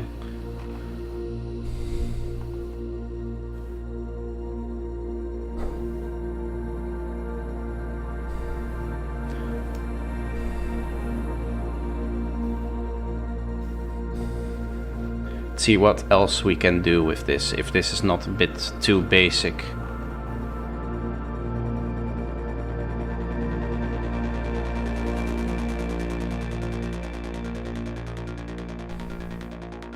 It kind of just works as an intro. Like, there's not much more that I think we have to add here. Is the mastering turned off, by the way? Aha.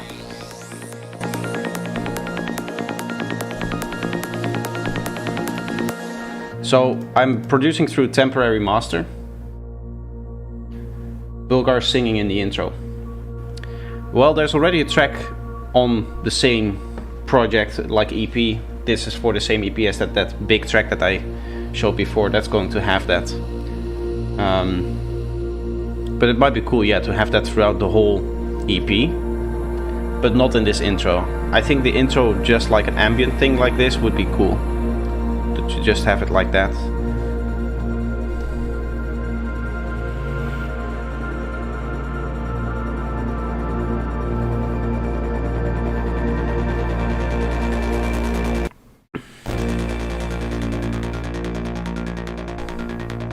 Yeah, it's the thing, in the intro of that other one.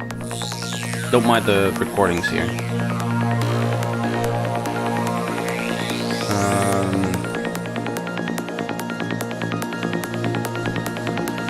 This. If I put this here.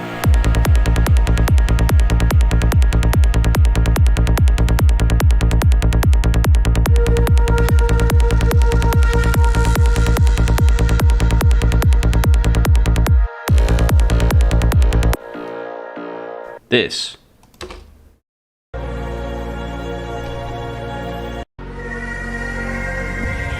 That's the Bulgarian thing, which is also on Sahara by Asterix. This is Bulgarian folk singing, together with all the vocals that sit in here and this thing here that repeats. That's all from that one Bulgarian song, which I got by, what's the bassist name? Adam Neely. He does music theory online.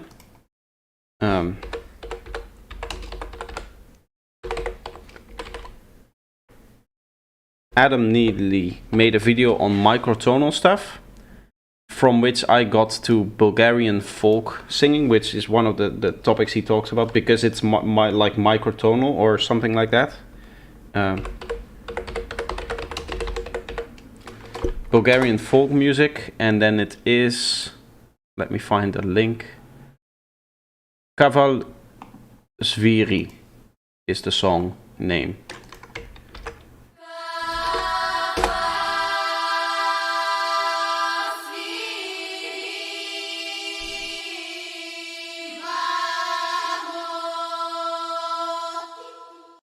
So that, keep that sample in mind, that the first bit that we heard. And if I now go back, here you can hear that this is basically a pitched, stacked version of that, right?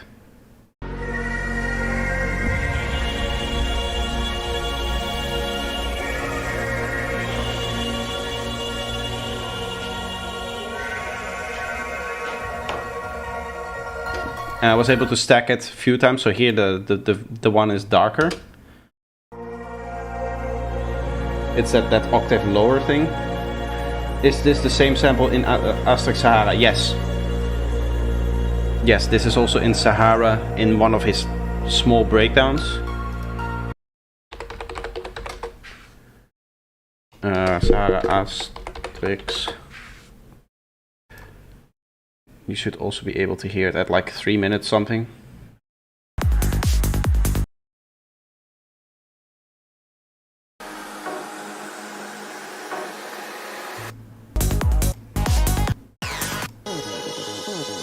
This. 3 minutes 45. But his is obviously differently processed.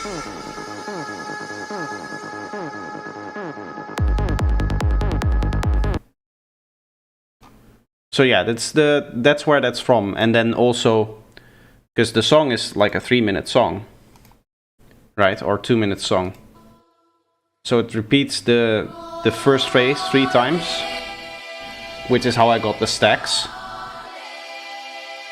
I took all 3 of those recordings, stacked them up, and then did like left-right panning. I think I ended up with like 7 total recordings.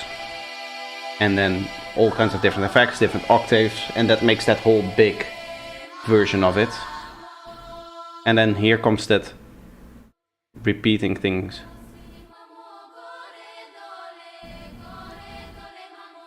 This is this.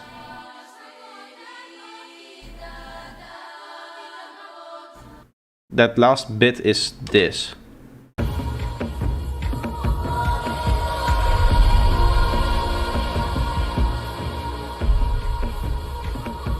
I like what I did to it in terms of brightening it up and lifting it up to, first of all, to A sharp, which this thing, if you look at the fundamental, it doesn't really have a fundamental because it's like weird Bulgarian music theory. but I was able to lift it up so that it fits within a sharp kind of. And it's not really in any Western scale that we know. So that makes it, that gives it that weird ambient, almost otherworldly feeling, which I really like in the sample. And then, so this is what I used for that part there. And then this. I loop that into, obviously in time with the kick and the bass which comes in then.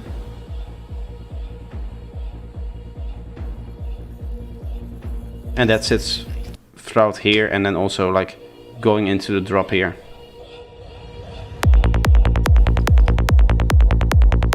And then with the delay here, it goes into a double time. So it takes the rhythm that we set up throughout this whole intro build-up kind of thing, and then it doubles that rhythm because of the delay. It goes bum bum bum bum to the every beat, right?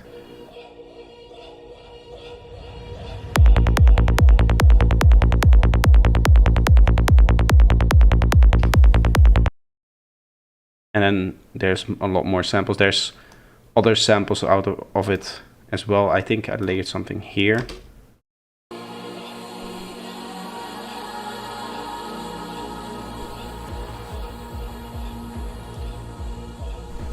And I looked for this group, the group that originally sings it, which is the Bulgarian State Radio Television Female Vocal Choir. And I tried to find more bads from them, and there's nothing quite like this song. They do this kind of microtonal stuff, but it's all like fast enough. It's not like a sustained note, whereas this is the only song where I could really find the nice sustained notes that I found. This was also the first song I found of them. So that's kind of the production process for that thing. I was busy here recording this. Let's not get sidetracked too much. What I'm trying to identify is if this intro may be a bit too loud in respect to the drop, and I think it might be. And I've already set up the boost here.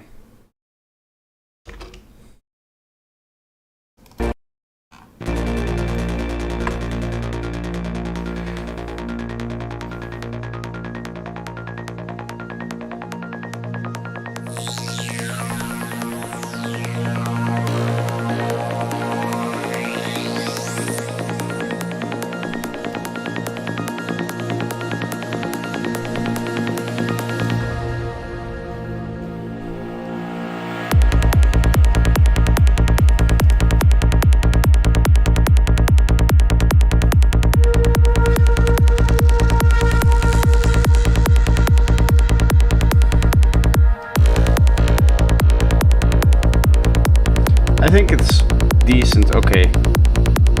I think we can live this with this. I like this ARP. I can bring the ARP out a bit more maybe. I think you're saying this one, right?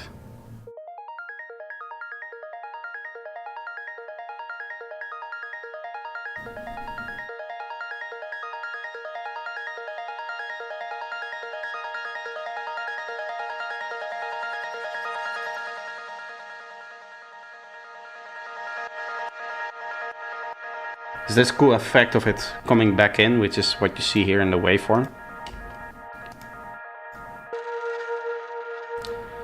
Let's see.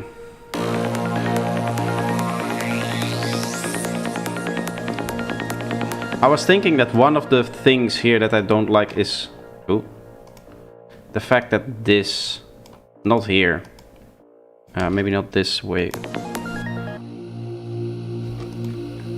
but this pad is so loud, so it kind of blocks that ARP there a bit. So just going to like -5 it and then make sure that we have our crossfade set up correctly. And then hopefully it doesn't block it so much.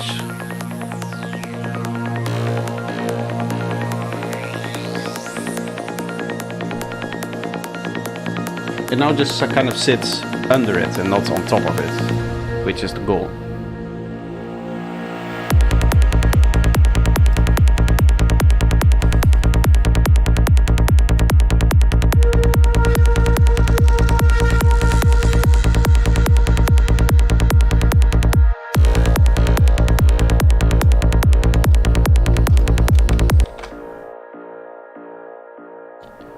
Let's have something to bridge this gap here.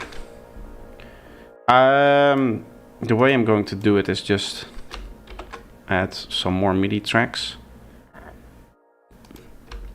Probably 3 or 4, and then I'll design out where I want stuff to be before we actually make it.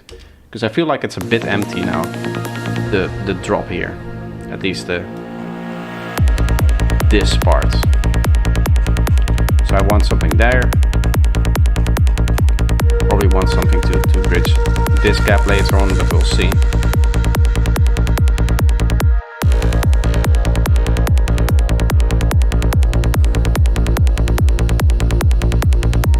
Let's do the ball. That's the human condition.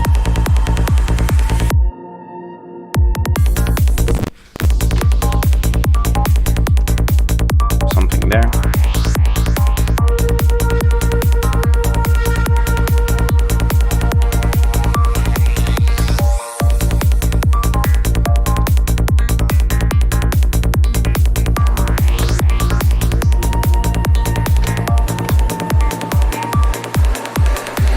You may be having a spiritual awakening.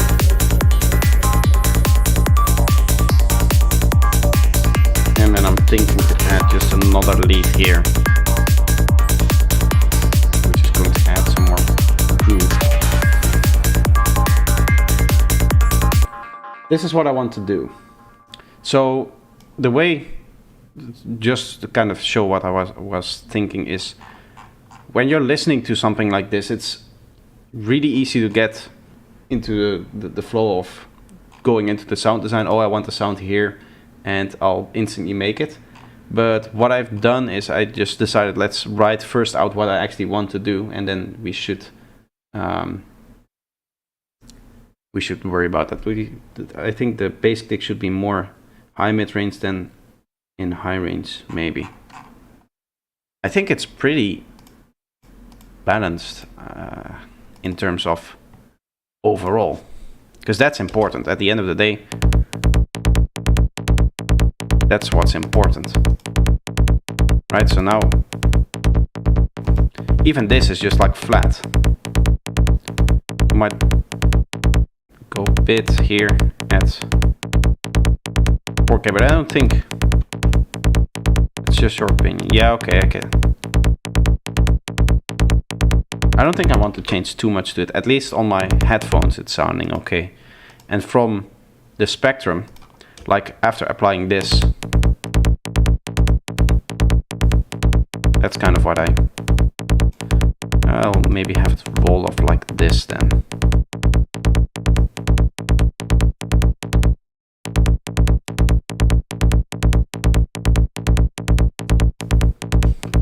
We could try to Lufticus this.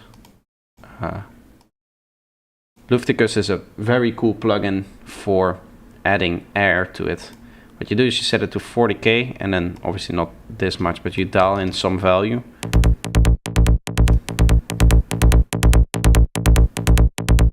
And can give a really cool air to things. Even though 40K isn't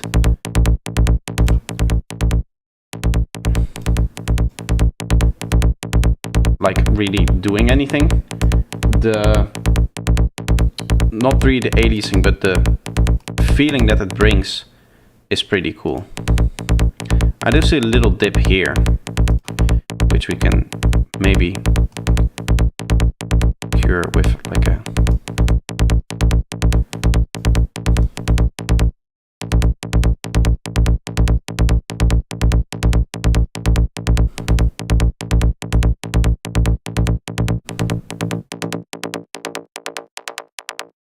something like this. So this Lufticus is basically recreating, through aliasing and stuff like that, it's recreating the high end a bit. So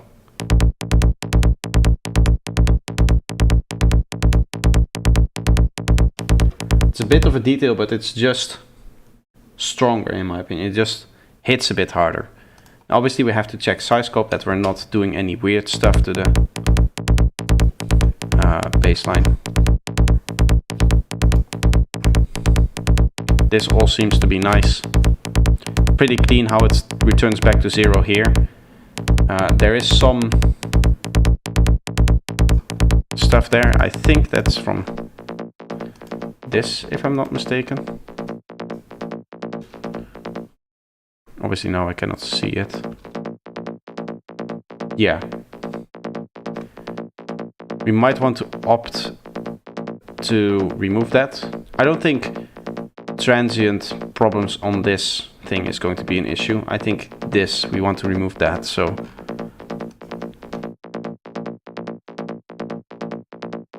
we add a photo it.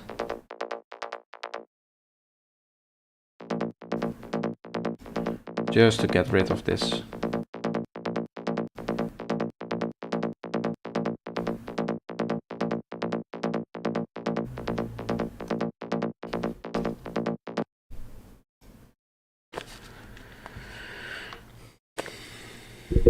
So.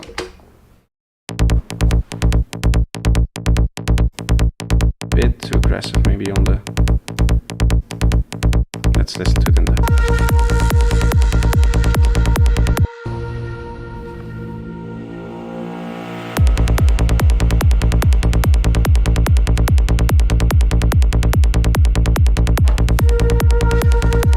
I do like that.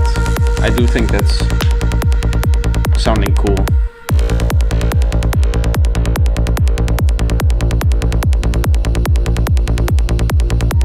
Looks too cool. That's the human condition.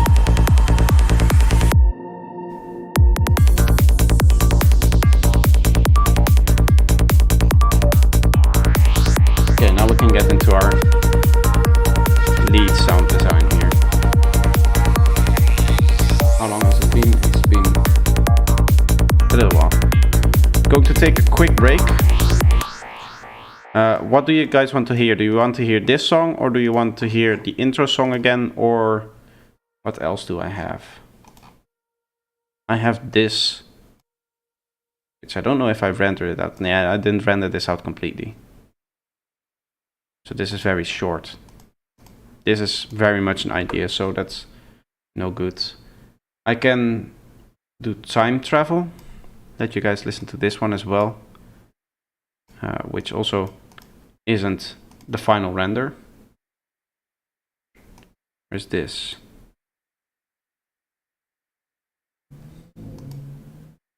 Is this the final render? 1, 2, 3. No, this isn't. But this is long enough, I think. I think I'll have you guys listen to this one, because I haven't shown this off on stream in neither the last stream that I did nor this stream, so something new to listen to. Again, also a project that is for this EP thing here, which I don't know when it will be released. Again, feedback much appreciated. I'll see after I come back.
capture our imagination.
Einstein's relativity. Time going slower. Gravitational redshift. Time dilation. Einstein's relativity. Time going slower. Gravitational redshift. Time dilation. Einstein's relativity. Time going slower. Gravitational redshift. Time dilation. Einstein's relativity. Time going slower.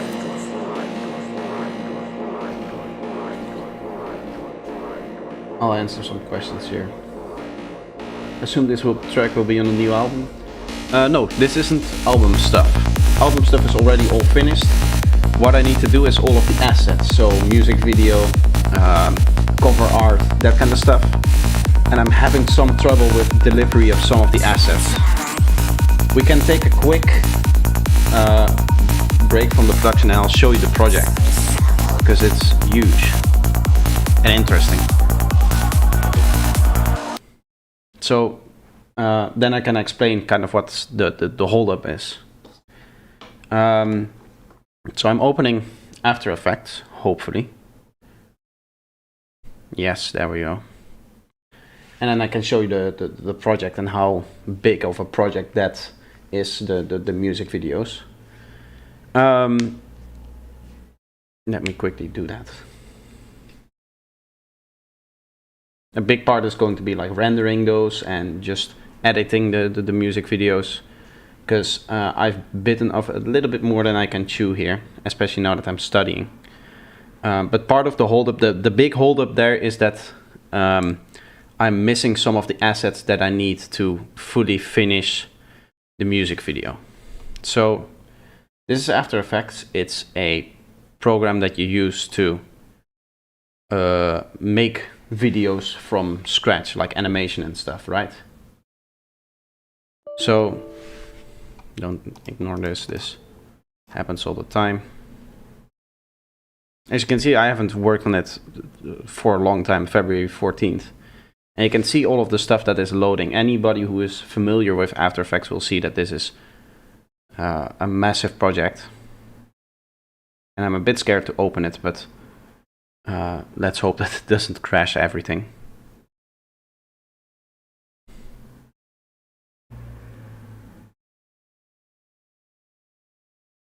So then I'll quickly talk you through why there's a holdup on the album.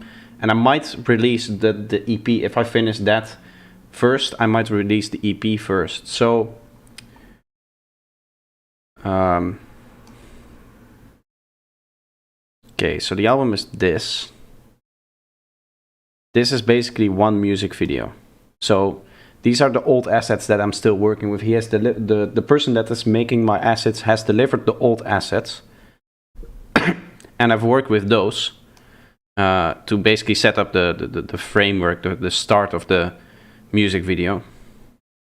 Right, so this is that music video here. This is the second one of the 13 that I'm doing. I have the first one finished, which looks like this. So this is a very big project. You can see the amount of keyframes that are in here.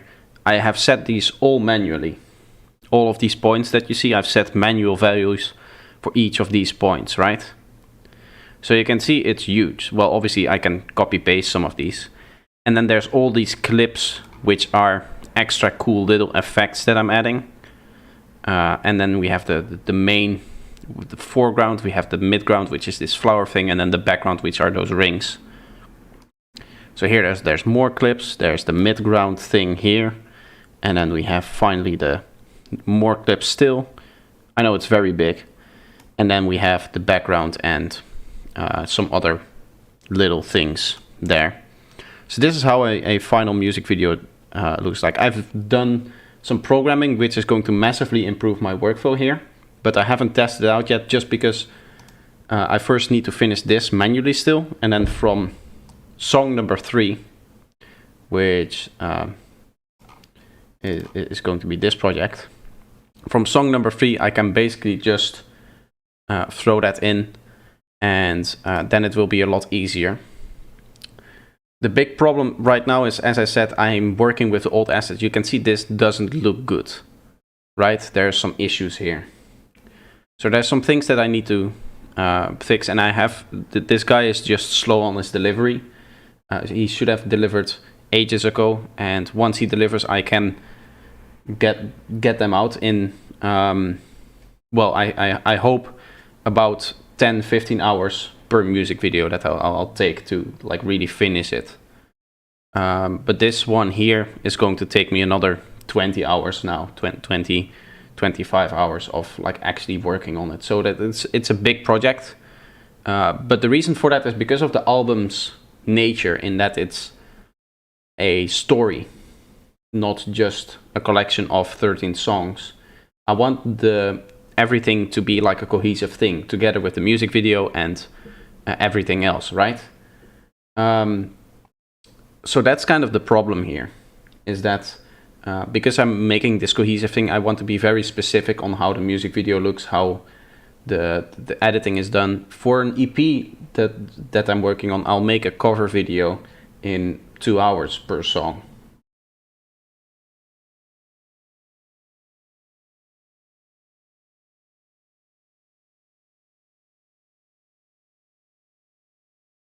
If only you knew video making. It's annoying. After Effects is an annoying program to work in. Mainly because this is not...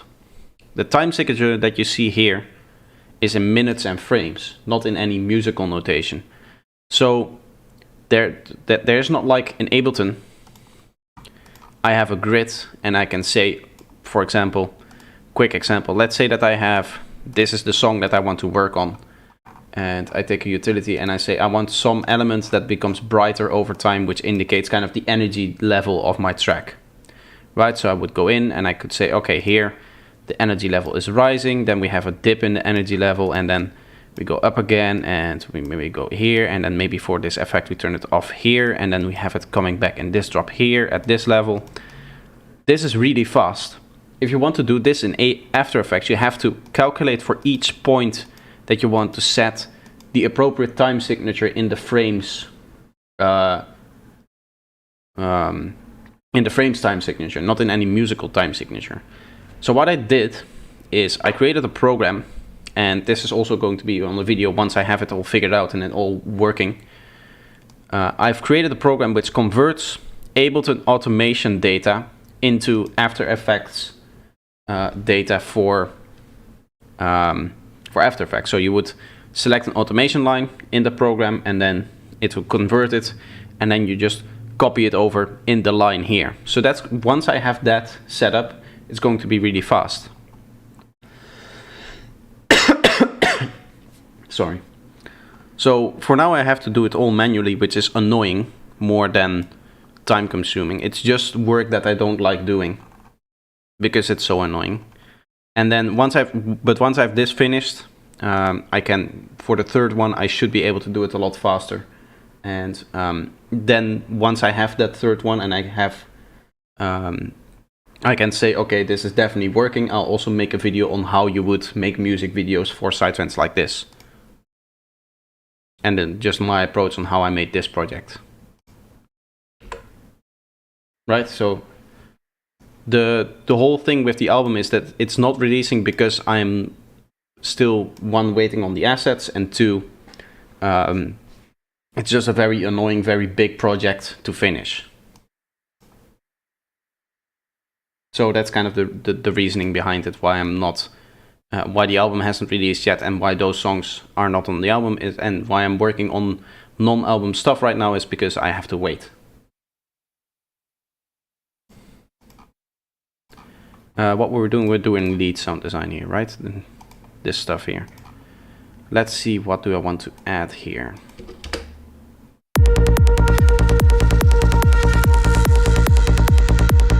But at the end it's worth it. Yes, I'm hoping that this kind of album, making it with all of the assets and stuff like that, it's something that I can look back on in a few years and say this is definitely like one of the coolest things I'll ever have done in my life. Right? I think I don't want to use Serum. Let's try Vital, because I'm supposed to learn Vital now that I bought it. That's the end goal, is to create a project, a musical project that I can really be proud of. I'm going to go for Harmonic Stretch. Let's try that. And I'm going to just add a tad of it.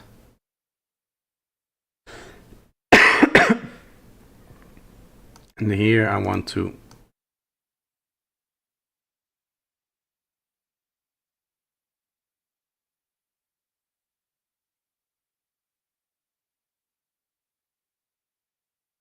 I guess I want to bend it. Just a kind of change in the waveform here.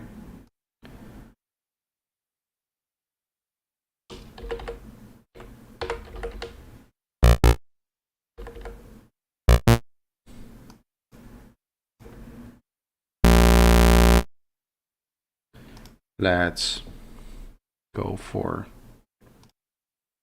basic shapes.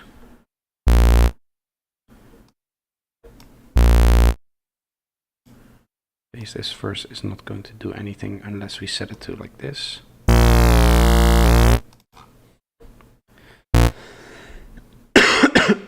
Is there a way to, for the people who use Vital, to take this and put it on the wavetable?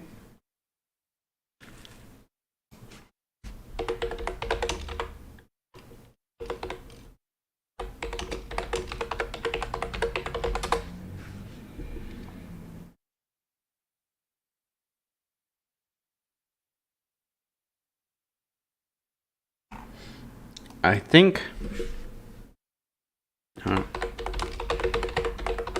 Mute Productions did something on this.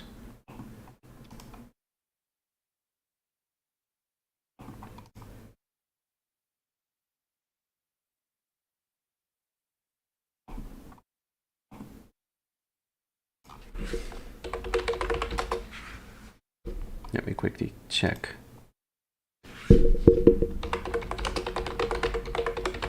Because I know he works with Vital a lot. And custom FM tones in Vital. I think here he did show that. So I'm just quickly going to open this up. Hello everybody. So today, this tutorial... Is this the one where I commented I was the... playing around with creating these sine bend type sounds, which you might not know the name of, but you will have heard them before. You just have a high-pitched sine with some sort of bend going on, and you get those kind of bubbly type sounds, or sort of lasery ones.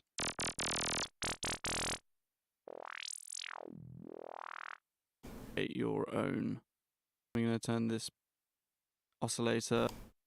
Easiest thing, so we should now have the same square waves. They seem to make quite interesting timbres. So let's just go like this. Resynthesize, reset to wavetable. Aha.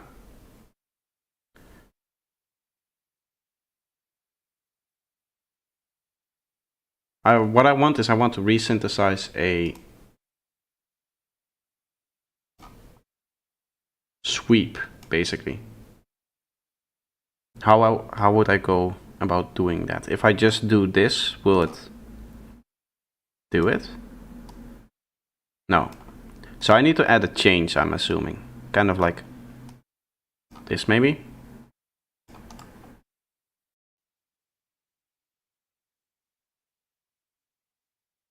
Well, obviously without you and you.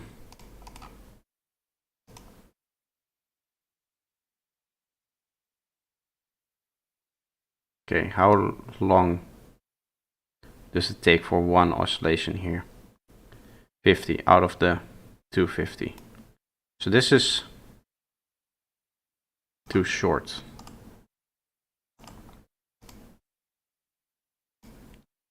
I want just one oscillation, not many.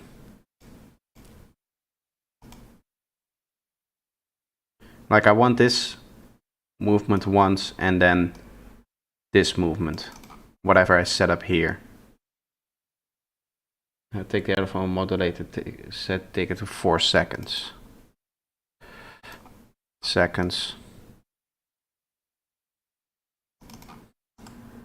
Enter value 4. Okay, so this, instead of doing that, we're going to modulate the macro. And then turn this off so it doesn't go in there. Yes, exactly. Now I can. You probably save this somewhere. That's probably a good idea. Save the wavetables. Test 1. My name is Projector. I should have given it a better name, but okay.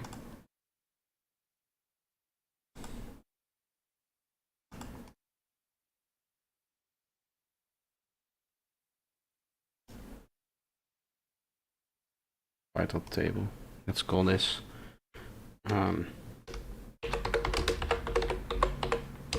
Solmorph 1. Perfect. Take the info and yes, perfect.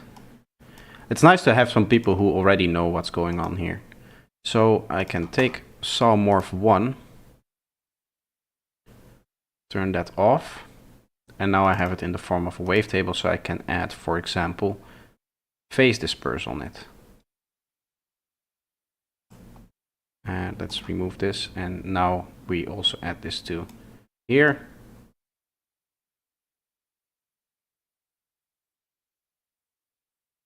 Let's play with something like this. Let's see, just out of curiosity, what kind of sound we have now if I just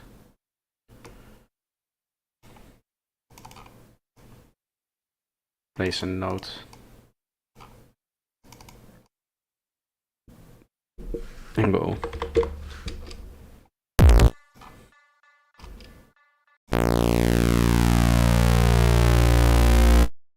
That's kind of what I want, this kind of saw wave transforming into something else. And we'll couple that with a bandpass filter at 24 dB, I think. Let's just give that a try.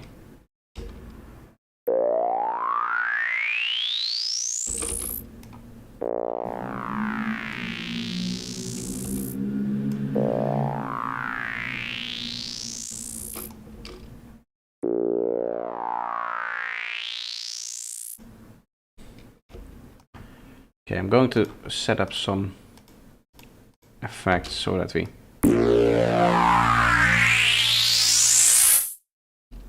it's a bit high-end intense. That's because this is modeled after the OTT, and OTT is always very intense and high-end.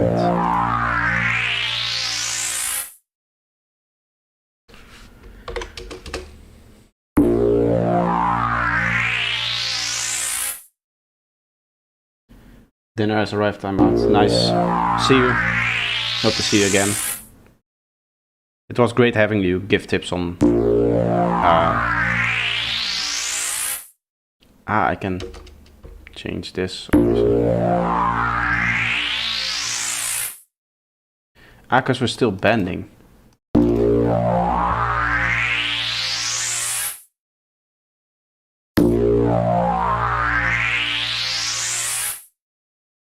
Now this doesn't do anything right. Can squeeze it, maybe?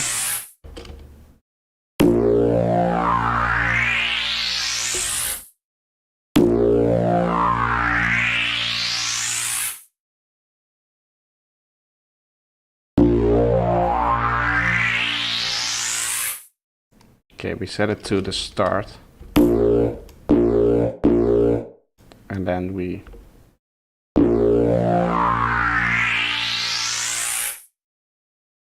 set it like this.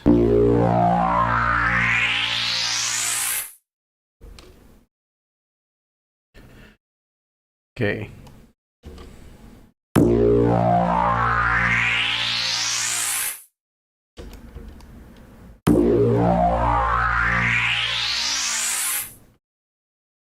It's kind of this cool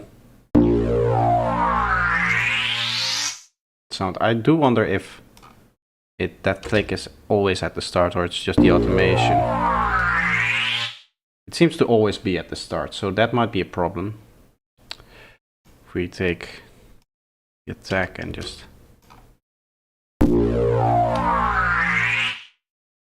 Is this not an amp envelope as in normal? Okay, then we'll make it one.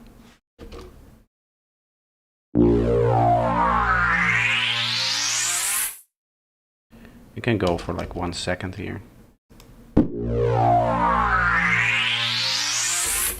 Maybe not.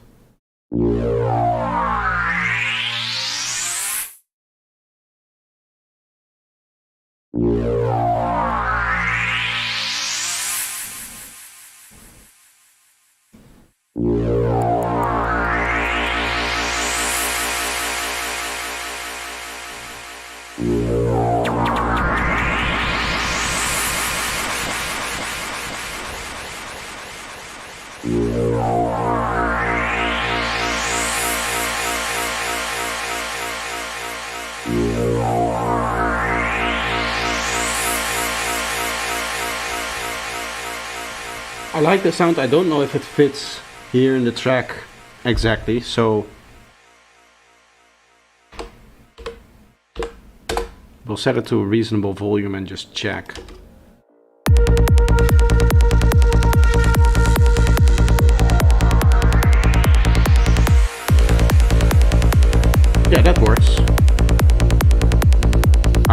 am going to gain stage this because I see it's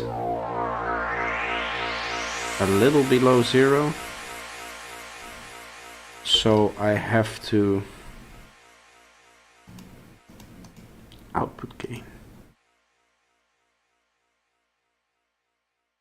here. Yeah, I want you to be at 0 decibels.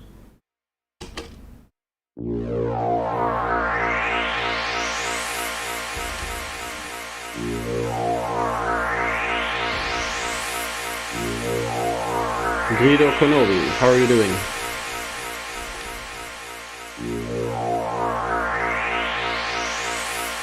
It's just hovering around 14 decibels now because of the minus 14 here. So that's perfect. Let's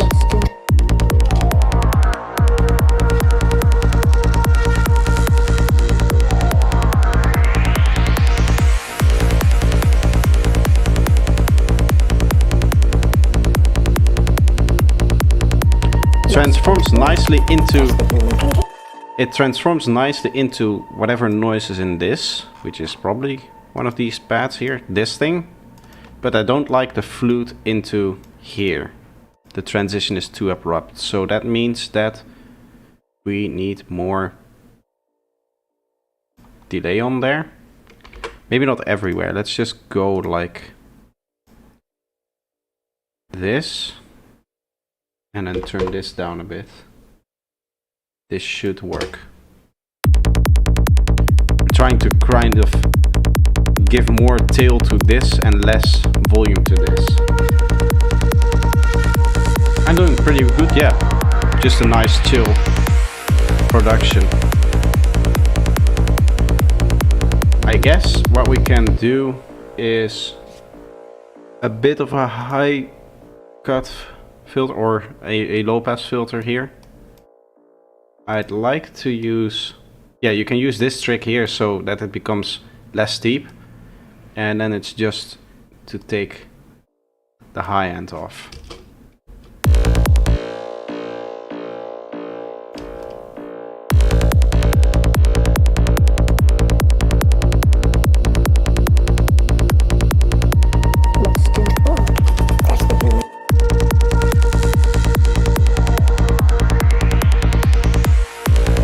That's a better transition.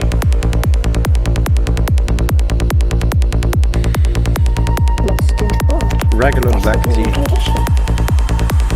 I'm also drinking tea, but of the colder variant. This thing. I got a bag of iced tea powder, which is really nice.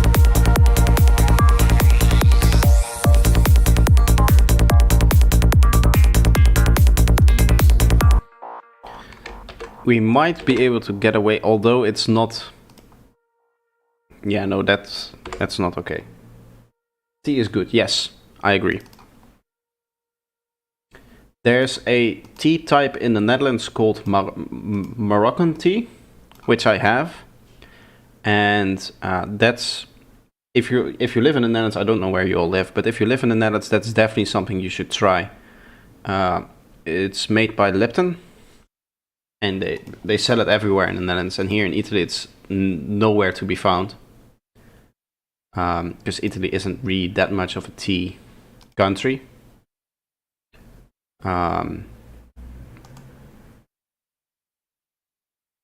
Create random series gaps. I want more. Is there no undo for that? Yes.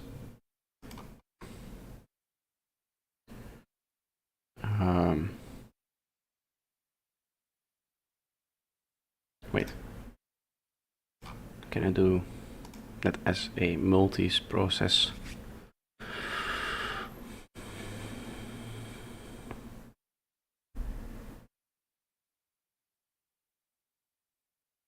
You live in the Netherlands. Okay, yeah. So in the Netherlands they have Lipton Morocco tea, which is amazing.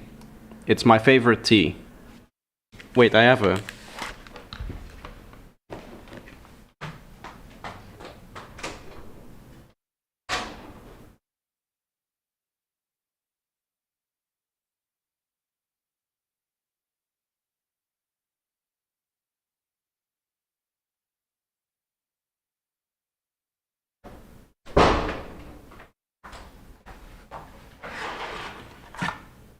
Pickwick. This one. You're a boring tea drinker. Try this. This has... You can see it has mint and... what's the other one? This is my favorite tea. If you're ever in the Netherlands, go get you a few packs, because this is amazing, this stuff. I had my sister send me some from the Netherlands, because she is now studying there. So I have, every once in a while, just have her send a few packs. Pickwick, yes, the best. Kind of looking for something with a bit more mid-range stuff. Maybe something like this. Let's see if we can get a good random series gap. Yes, perfect. So what I'm going to do is what we did before, where we remove the other oscillator from one of the oscillators. Right, so you can see here we now have gaps, which are the exact opposite of these gaps. We should do this with a spectral, by the way, which, looking at these, now look very similar, which is cool, but we're going to do this again.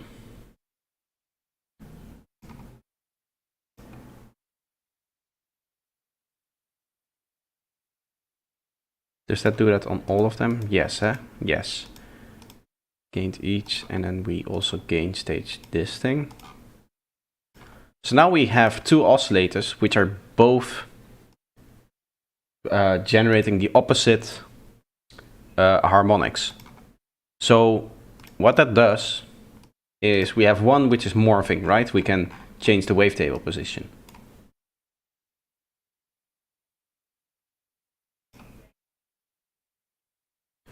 So I can go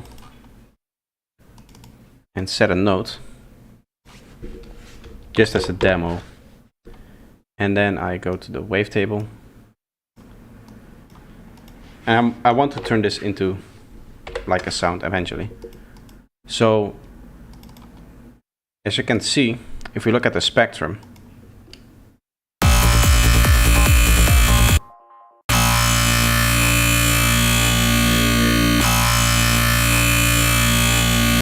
we have some harmonics that are moving and some which remain completely still.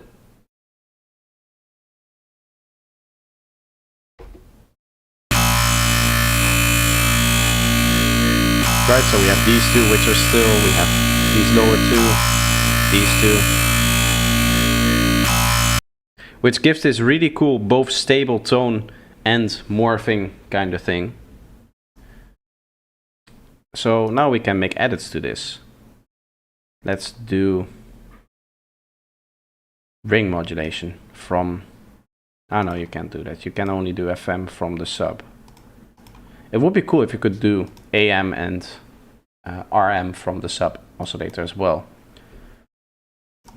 We set this both to 30, for example. Now this is going to ruin this, because this is going to create new harmonic stuff, but it's...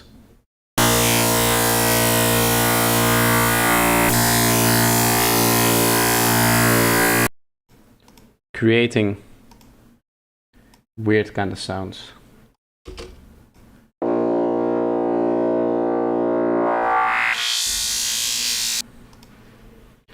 You can, for example, do like this, just a bit of the movement in there already.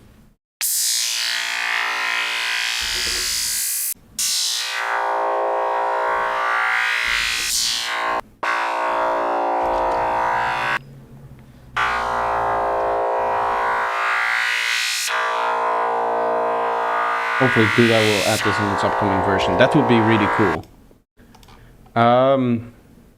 Would you be able to do that, for example, does Vital allow? I know you can do that in Faceplant, but I really don't want to open up Faceplant and do all of this, because I don't really know how you would do that.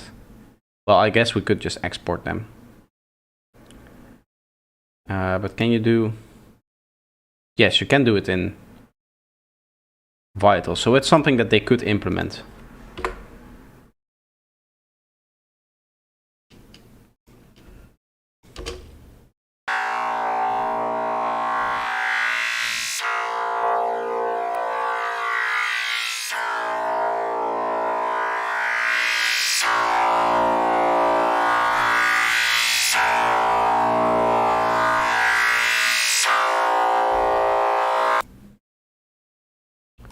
Now we add a delay and a reverb, and we'll see if there's anything else that we need to add. It's these sounds, because they're already like being inserted into basically a full mix, I don't really need to do that much special like stuff on it.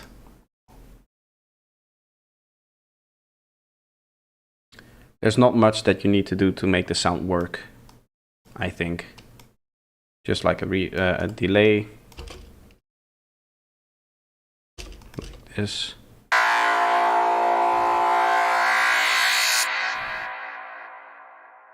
Maybe a bit longer. I think that the feedback parameter for Echo Boy Jr. is not like a percentage. It doesn't sound like it, but let's run a test.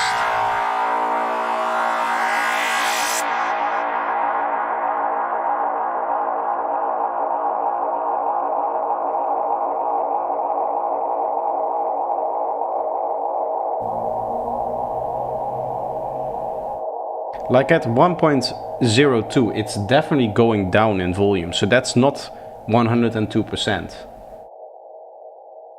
Which is strange. But there's some filtering on the space version here. I think Studio Tape is the cleanest with the most high end.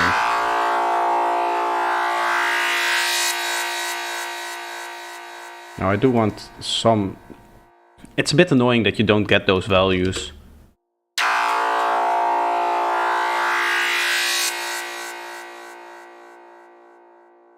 But this is pretty close to what I want.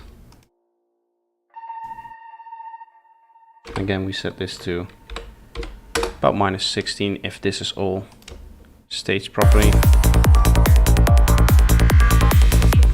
Which it isn't.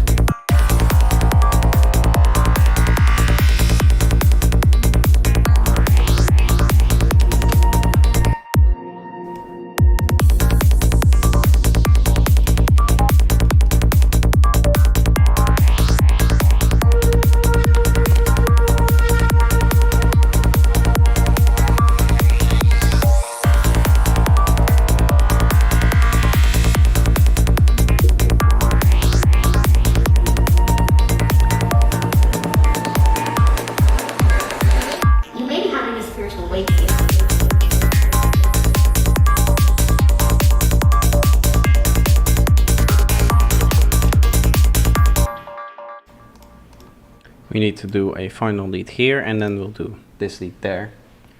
And then I think I'm almost done for today. There's not a lot more that I want to do, because I've been streaming for almost 4 hours now. It says 3, but we had that crash about an hour in. Let's see. We'll just quickly try to synthesize some cool thing. Metal meow, that's something I like. This is like a transform here.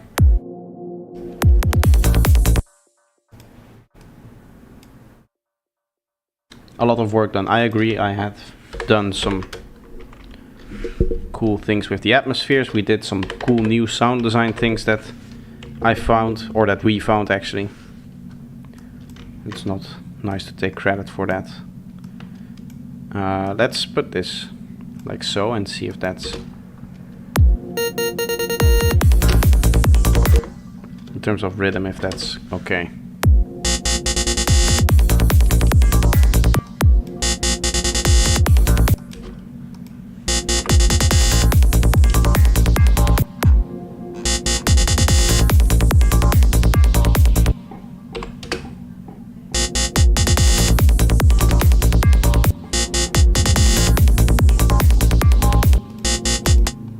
Obviously, once we mix this in, it should be okay.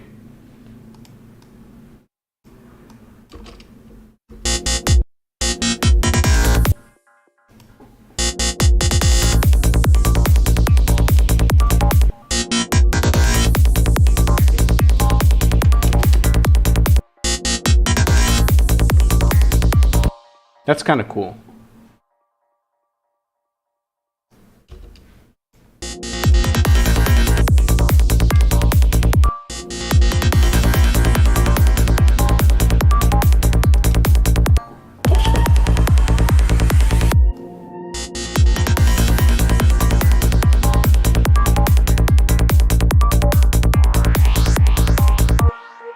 In this case, I just use the normal echo because I can work a lot more effectively with that. Other plugin that we can try is Waves, which also has, I think, a normal percentage value for the feedback, but it goes up to 200%, which might be a cool thing for sound design, actually, now that I think about it. I had about 70 dry wet.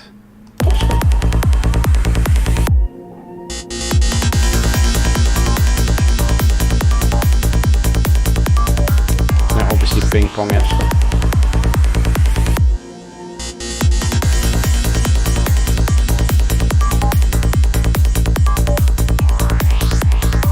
That's kind of cool. There's not a lot more that I want to add to this, behalve or except maybe like a chorus. I started talking Dutch there for some reason.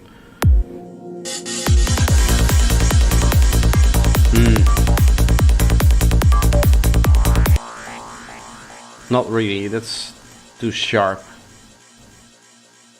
What do I have? I guess we'll just go with the normal stereo spread. That always works.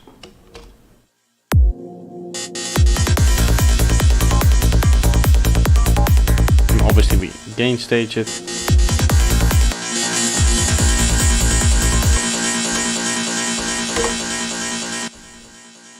Let's do some final quick mixing things. Let's set a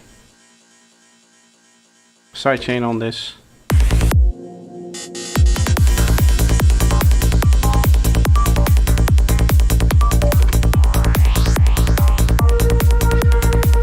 Same on this one. I don't think we need sidechain on this here.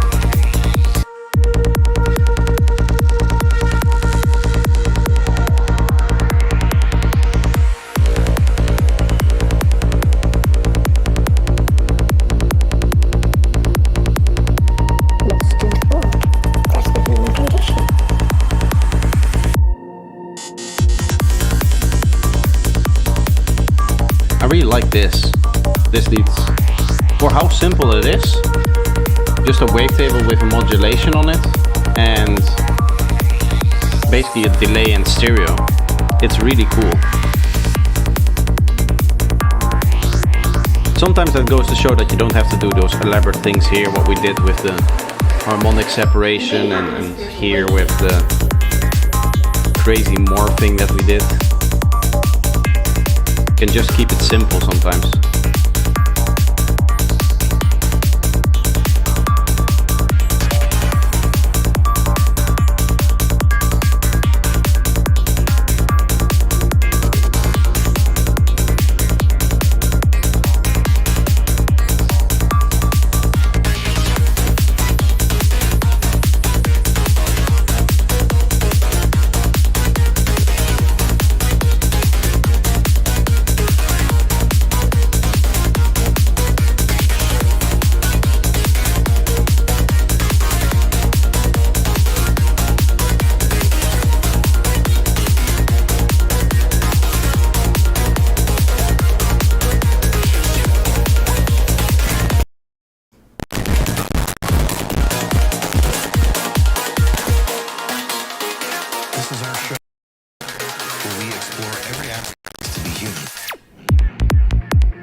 physical. The problem was spiritual racism. The spiritual racism.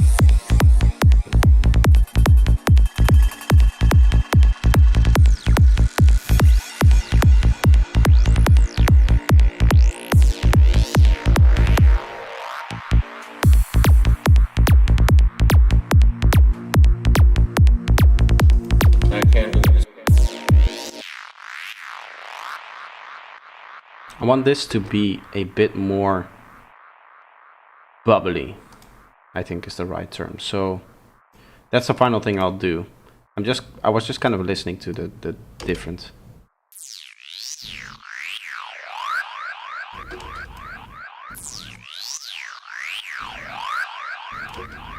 Let's turn that into a soft clipper so it's not so extreme.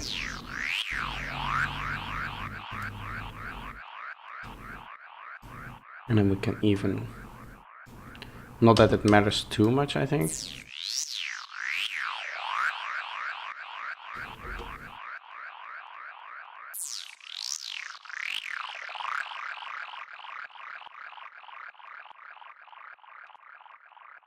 That's kind of the bubbly thing that I want here.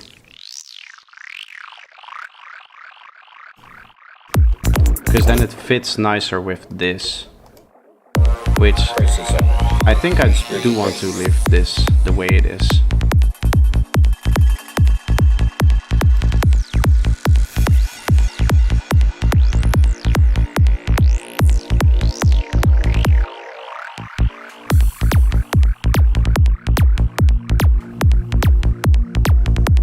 I can't really describe it. The anguish of the soul, you know, when you read about the Black Knight of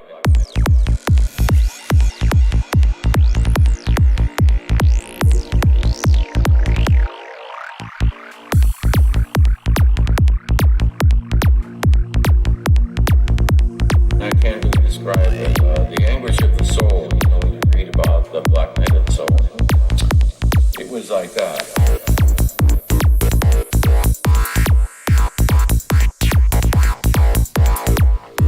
This is one of my favorite parts, by the way, from this EP project. Like the way it transitions from this part here, which just had CPU issues, so I hope we don't have it again. Yeah, there we go. This is our show where we explore every aspect of what it means to be human. This with the delay and the sweep down, that's really cool. It was not the physical. And the vocals that I found here. Like a spiritual crisis. A spiritual crisis.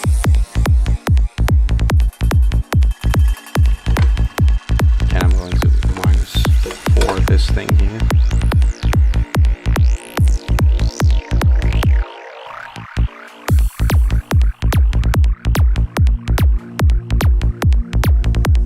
I can't really describe it. The anguish of the soul, you know, when you read about. I might make a new bass line for this. It was like that. I like the rhythm, but I don't like the sound of it. So we can do that quickly, see if we can get that pattern in there. So I think it's easiest to look at this thing here. We make a special bass for that. Kind of the same way as it's done in this track, Live Frequency, which is where I got this idea from. I think here it's... This has a different bass line, bass patch than this, right? Here you can see the phasing, whereas this patch is phasing free, clean saw waves. Which is interesting. I wonder why they did that.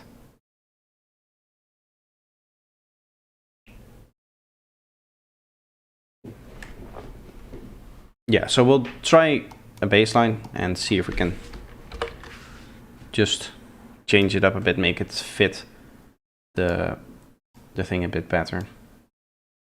This is also another good excuse to force myself to learn this a bit. Vital 179. I wanted to play just before the click. It's not like this is hard, but to do in any synth, especially synths with LFO things that you can set to envelope and then 16 notes.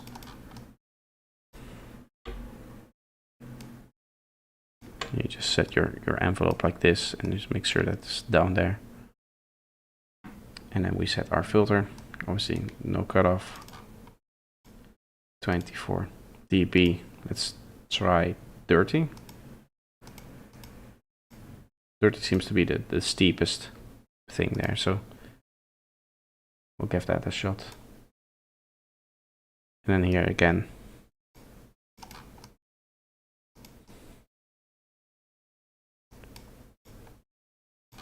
Something like this should give us a bass line already. if I'm not mistaken.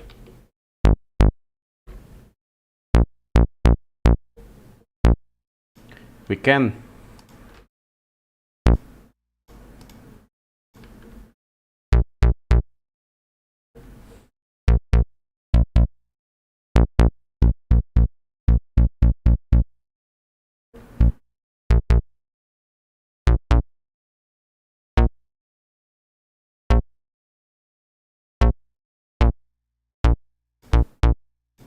Let's mix these two together. One 7/9, also 0 phase.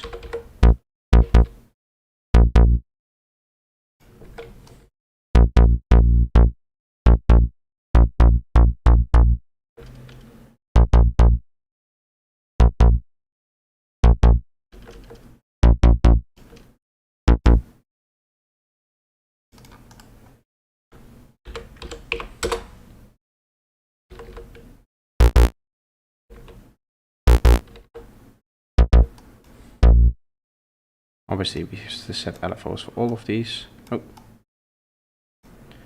And then we can set our levels basically with that.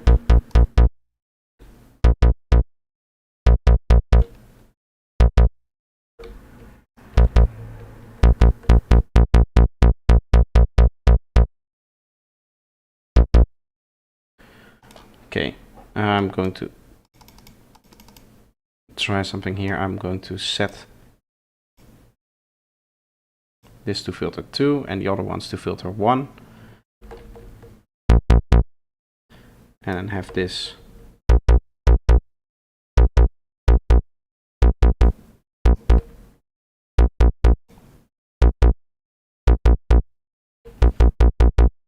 just a bit of like grittiness in the mid-range instead of it being that high squeaky thing.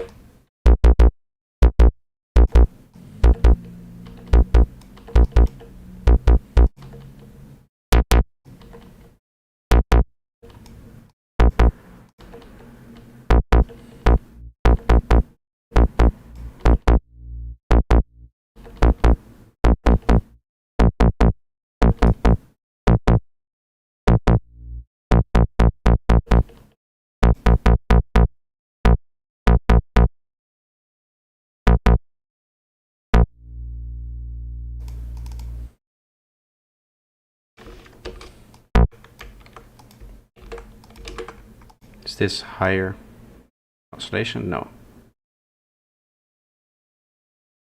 It's just all the same note, which is great.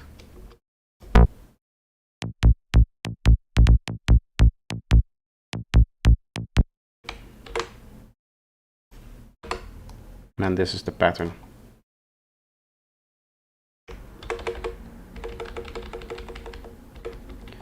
We might layer this on top, we might do something else with it. For now, I just want to see if we can fix, or not fix, but make the bass line a bit more cohesive with the other weirder sounds in this part of the track. That's the goal here. 1, 2, 3, 4. Yes.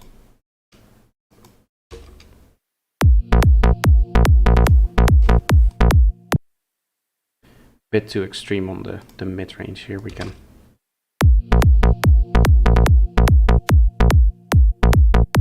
The problem was not the physical. The problem was spiritual crisis energy. The spiritual crisis.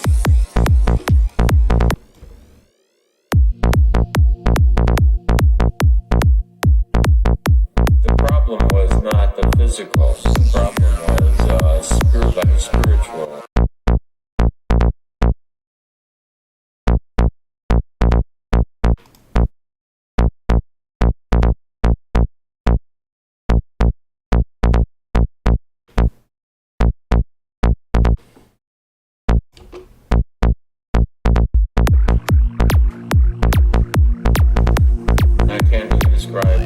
The anguish of the soul, when you read about the black naked soul.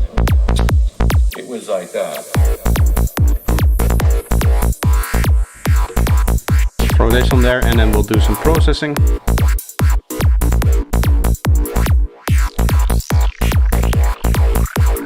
delete this, and then obviously we have to turn it again. That's the human condition.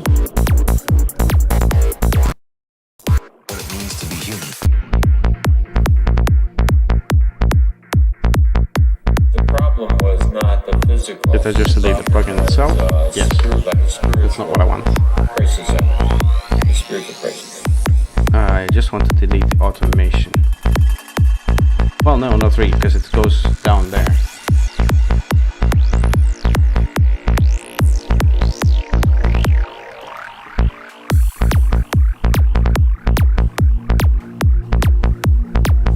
Don't have to worry about velocity, so that's okay. The anguish of the soul. A cool plugin, little tip for people who want to process bass lines. Vitamin by Waves is this multiband thing with very bad crossover filters. So it worked well for the phasing thing.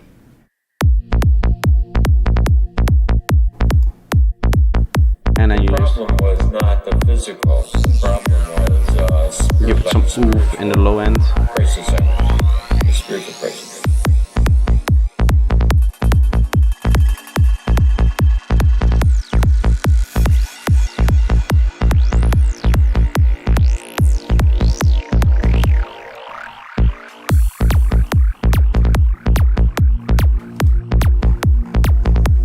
I can't really describe it. The anguish of the soul. We're going to have to resample this, obviously, because the phasing issues that this brings. But it's the baseline. Let's keep this old recording, so I can always go back to the idea.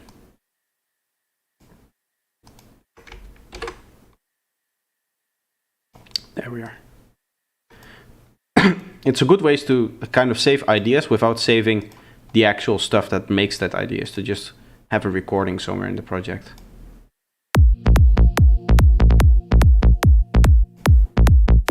The problem was Obviously not this the needs physical. fixing there. The problem was spiritual crisis. It's nice for phase shifting, yes. Spiritual crisis.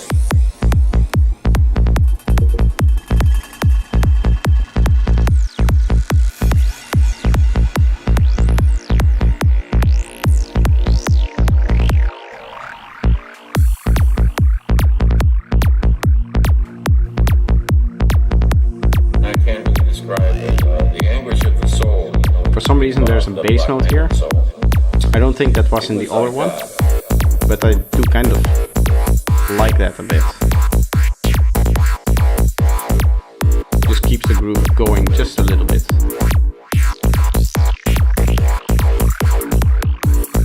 do the work. That's the human condition. Here we have the two kicks. You can see the phase shift, yes, we have to tackle this. So seeing as this is a single note, we can just render out a single note, and then we have to do the whole bass arrangement one last time, and then we're okay. So that's 57.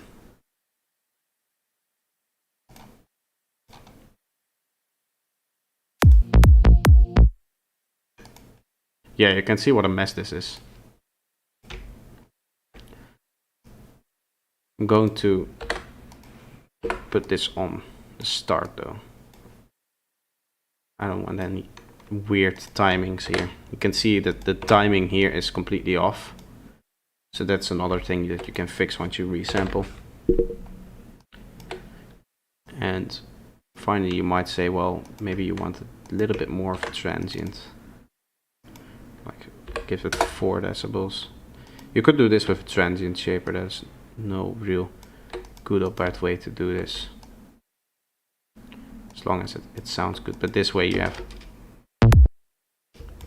control over it a bit more, because you can set the length manually. Something like this.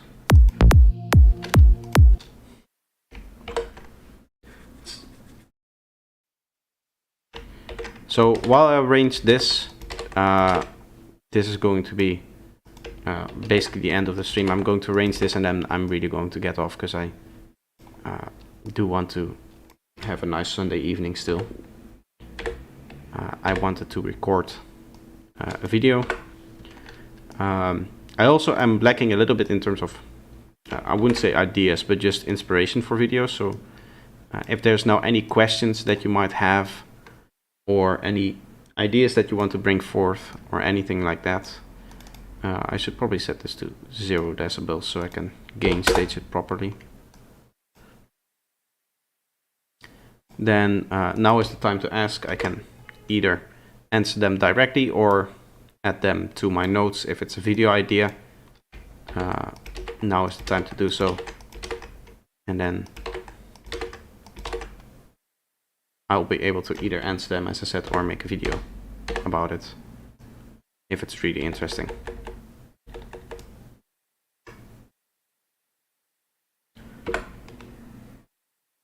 Otherwise, I'll give it 2 more minutes because I know some people are behind with the stream, which is an annoying feature of YouTube, is that you sometimes have like the stream behind. So I'll give it 2 minutes and see if there's any questions coming in. And if not, then I'll get off and I'll see you guys in the next stream, which I don't know when, but I'll figure something out.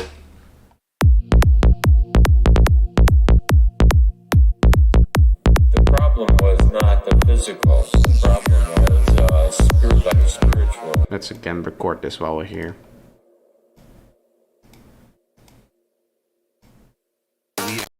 Or every aspect of what it means.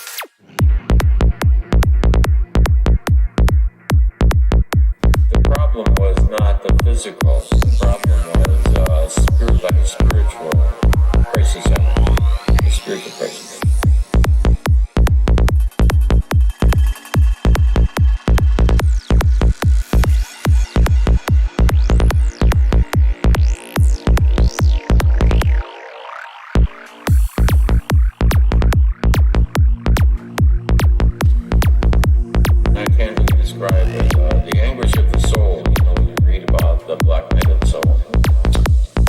Like that.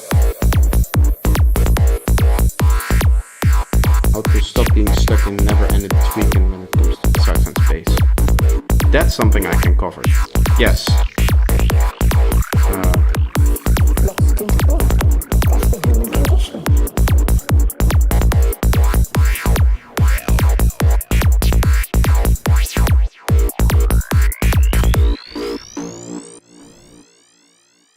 You cannot freeze a track while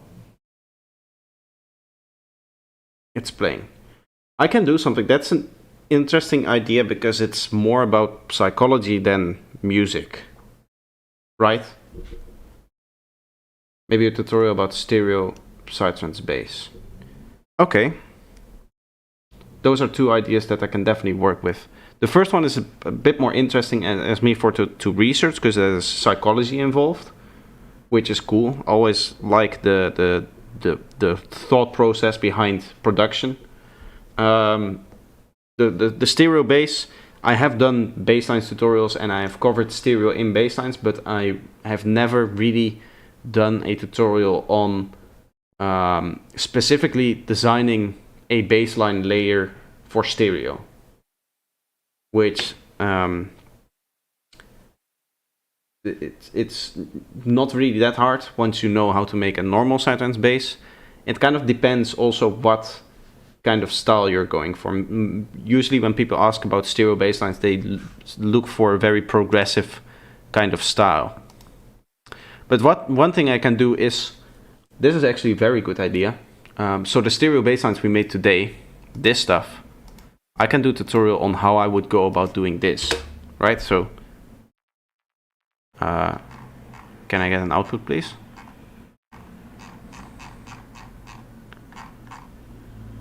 Why am I not getting master out?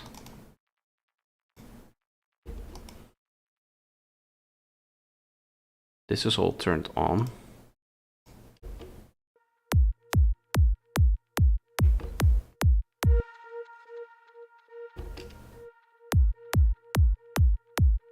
We have issues with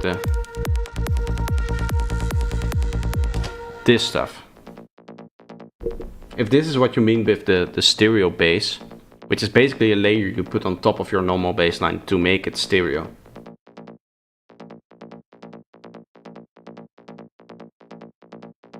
If this is what you mean, otherwise maybe the more progressive side of psytrance. Because then it's like 8 notes and sliding basses and that kind of stuff, which I think I've covered.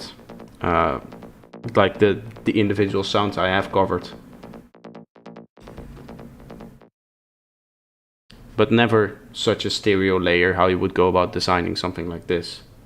This is what you're talking about. Perfect. Then this is an idea I can actually use for a tutorial, and it's cool that I already have an example then. So I'll tweak this a bit and get this to sit in the temporary mix that we have right now, and then I can make a tutorial on that, and as well the how do you stop tweaking things, when do you know it's enough. Those are both cool topics, I think. So this is recorded. Yes, that's all nice and clean. It is loud. Is that just me? Yes, this is. Oh, that's because this should be at -8 or -10, I think.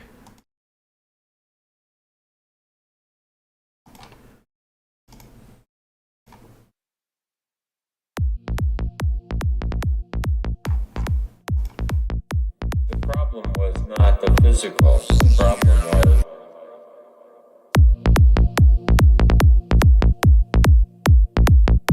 The problem was not the physical. The problem. Yes, that's more like it. Okay, so thank you for the stream.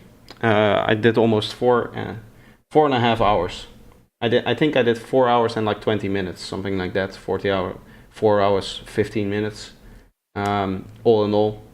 So it's really nice. Thank you for all sticking by and watching the whole way through. Once these are done, these streams, they're going to be like listed on YouTube, so you can just go back and watch them if you want. I highly recommend that, because then I get money. So that's really nice. Obviously, like advertisement money, which is something I think I cannot get during the stream itself. But yeah, this is going to be it for the stream for today. I'm definitely going to get off now, because I want to have a nice evening. And yeah, I'll make those 2 tutorials. I don't know when I'm going to post them and stuff like that. It usually takes me a long time to turn around ideas into full tutorials. But I'll also try to maybe stream Thursday if I have time. I might have a lesson, a private lesson to someone on Thursday, so we have to see kind of when I have time in my schedule, maybe in the evening, so a little bit later than today. And I hope you'll all be there. I'll again post it in Discord if I actually do go live a few minutes before, and then you can just hop in and we'll have a good time. Otherwise, subscribe with the notifications. That also helps. Then YouTube gives you a little pop-up when I start streaming. As I've seen on my phone today, that this little thing comes in. So yeah, this is going to be it, and I'll see you next time.